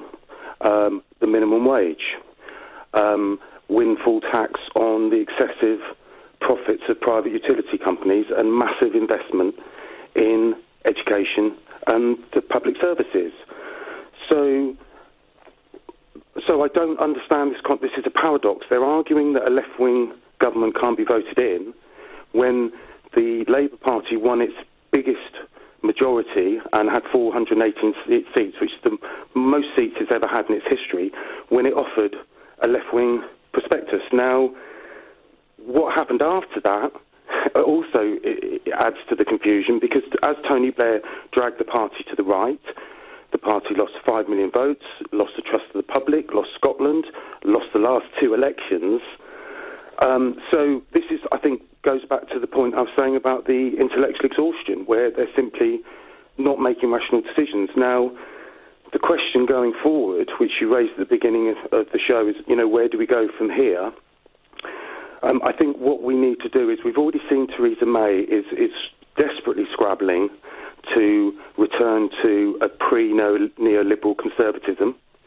And I think it's time that the right wing of the Labour Party, I'm not asking them to get down on their knees and travel from town to town flagellating themselves, but I think they need to reject the neoliberal orthodoxy that they've been in a consensus with the Conservative Party, and instead need to back the leader of the party, who has outlined in some depth the exact policies which are similar in some ways to the policies that were offered in 1997, which led to a landslide victory for the party. Well, I don't agree that they're the same as 97, but I certainly agree with the thrust of the point that you make. There is no doubt at all that the Corbyn programme is not as left-wing as Clement Attlee's programme in 1945, in which Labour was swept to power and enjoyed its best ever government. Neither, actually, is it as left-wing as the Wilson and Callaghan programmes in 1974. Labour's programme for Britain, 1974, was way to the left of Jeremy Corbyn's. Damien, thanks for the call. John Smith says on Twitter, social media has killed MSM, so they won't be able to destroy you again. They and the likes of Chucka fear your honesty. Thanks for that. London Lola says there are quite a lot of us who have less than £10 in the bank. I'm not shocked by this statistic, sadly. And Wise and Simple says, yes, it's appalling. Under a Corbyn government, it'll be different. Everyone will be forced to have £100 in the bank. Well, 16 million people would be grateful for that. Grant is in Alloa, and he was at the Labour conference. Let's hear from him. Hi there, George. Hi, go on, sir. So, George, I was at the Labour conference, and I heard you mention Chuka a minute earlier on, but I'm going to get to him. I'm going to get to a point on him. First of all, as you all have heard, actually, the chap you had on earlier on, I kind of got into it. Now, as you'll know from probably being at Labour conferences all your life, George, if a delegate asks for a card vote, in the rule book it states you must have a card vote. Now, the chair consecutively ignored this. There's actually several people made points of orders, got on the stage, criticised the speaker. As people were putting their hands up, emotions were getting carried when it looked 50-50 splits, George. Yeah. It was rigged. The vote was rigged. Yeah, definitely. I mean, and what even made it more kind of blatant, George, was they put all kind of 4 changes into one bundle. Deliberately so, yeah. Yeah. That's why you need to have control of the Conference Arrangements Committee. Yeah. That's why you have to have a big, powerful union just refuse to go on without a card vote. Big Len should have stood up there with his card in his hand and said, card vote, card vote, card vote, until they had one. Yeah. The left was outmanoeuvred at this conference. The situation that we've ended up with is much worse than it needed to be. Yeah, and George, I mean, throughout that conference, I know it was kind of hyped up that the left was going to be gloating about this, but I'll tell you something, George, there was an atmosphere from the right of almost elitism within the party. I mean, these are the kind of clique-type guys who, I'll actually give you, for an instance, Ian McNichol was speaking at an event, I think it was either the Monday or the Tuesday nights, and he'd flooded the room with the kind of clique-type guys with all the suits, and they were chanting Ian McNichol 4 more years, and obviously to wind up the left speakers who were in there, because Corbyn was also there, and there's a kind of, it started off a really good conference, George. I must say I actually had a great weekend, but there is this sense of elitism from the kind of Blairite wing of the party. Well, they're laughing all the way to the bank. I mean, Corbyn won the leadership, but there's no point in winning the office if you don't have any power.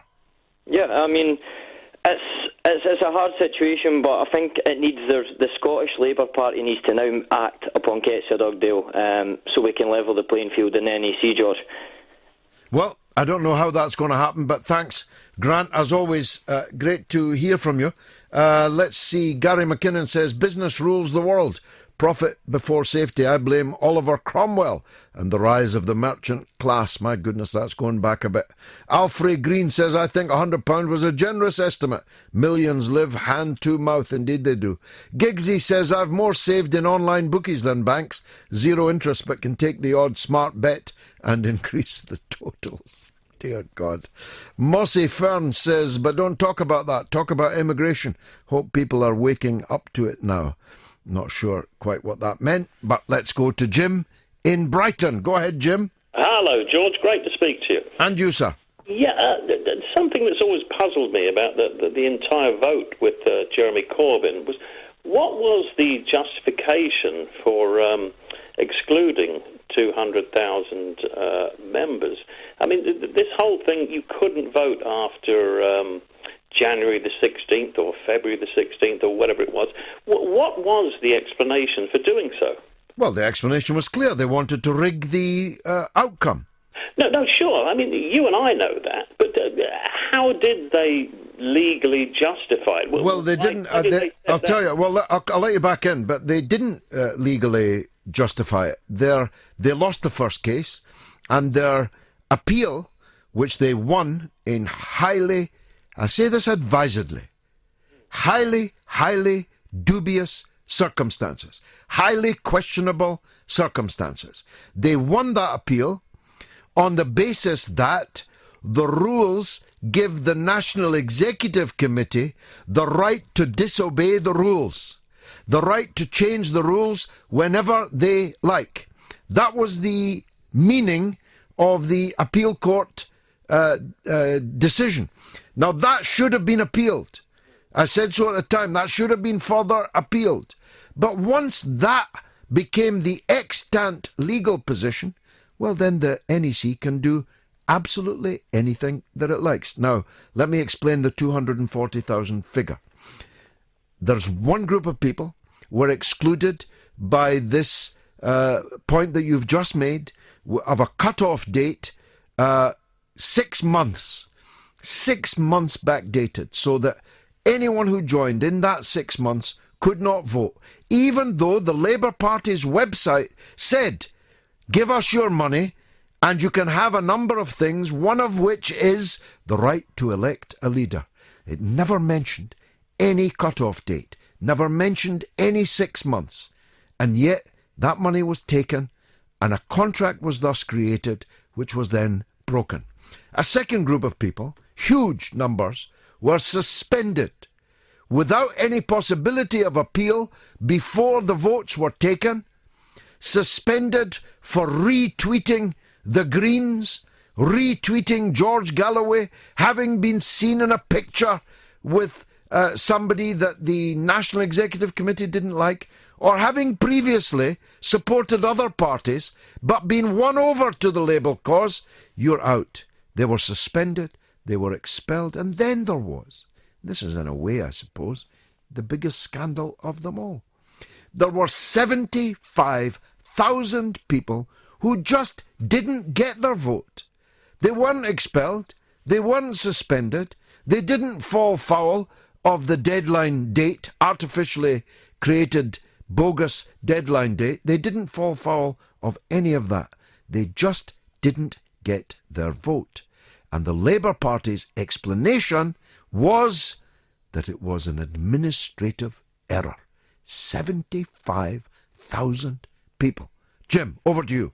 Yeah, no, sure, and that's it. It's still baffling that they can even justify that, George, without any explanation. But just going off at a slight tangent there, I don't know if you saw the two documentaries recently, the Panorama thing and on the same night the Dispatches thing, with this absolute nonsense about the evil aspect of Momentum.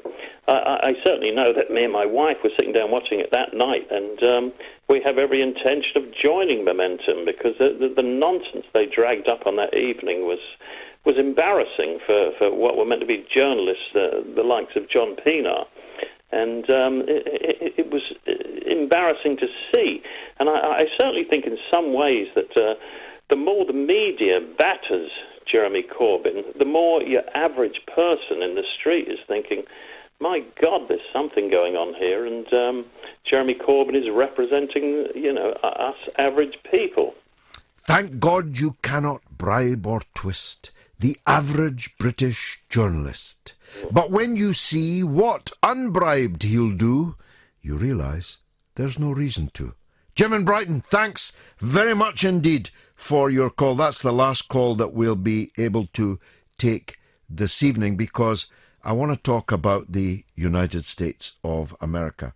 I was in Ireland this week, as I was last week, and I'm off to Canada on Sunday and so on. And everywhere I go, people keep saying to me that, or journalists keep putting to me that I want Donald Trump to win the presidency of the United States. And I just want to make clear that that is completely untrue.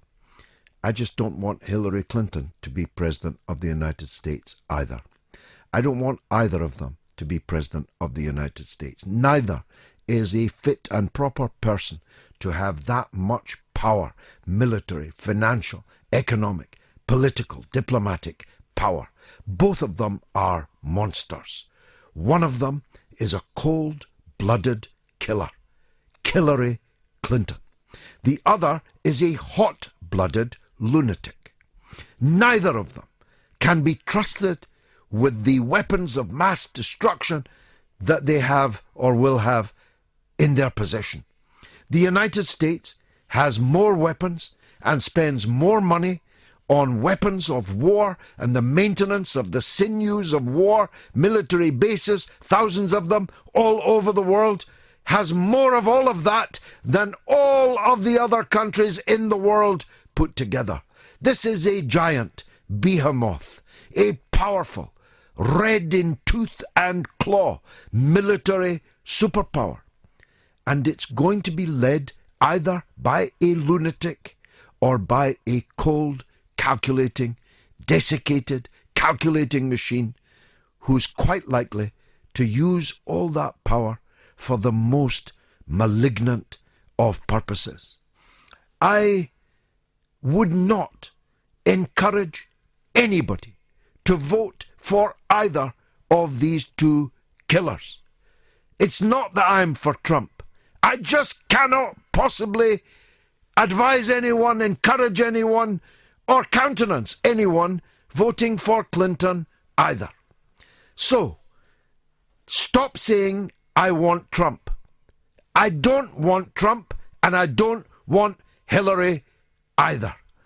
I'm supporting, as I have from the very beginning, Dr. Jill Stein of the United States Green Party, who not only has the best policies, better than Bernie Sanders, by the way, by quite a distance, who not only has the best policies, but is the best qualified person. She has the best policies on the domestic, on the international, on the economic, on the environmental, on the military, on the foreign policy fronts. Dr. Jill Stein is the best qualified candidate by a considerable distance. And I've met her a few times and interviewed her once. And I tell you, she's the most impressive American presidential candidate, in my mind, which goes back a long way, since Bobby Kennedy in the late 1960s in the Democratic Party presidential race. Bobby Kennedy was an inspirational, charismatic, vibrant, live wire, progressive, decent Christian man. And he was gunned down and murdered in the most mysterious of circumstances. I believe he would have made a wonderful, wonderful president, but he never got the chance for reasons which have never been fully clarified.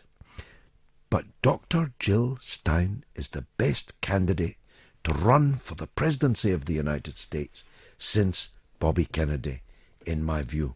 So check her out if you're listening to this in the United States or you know people in the United States. Check her out. She's a fine woman. She'd be a credit to the United States. She would be someone who would actually make people love the United States of America rather than fear, loathe and hate it. Now, wouldn't that be a fine thing? It's been marvellous for me. I hope it was for you. And if it was, come back next week at the same time, in the same place, and bring somebody with you. I need the ratings, you see. I need to show that the audience of the mother of all talk shows is growing and growing and growing.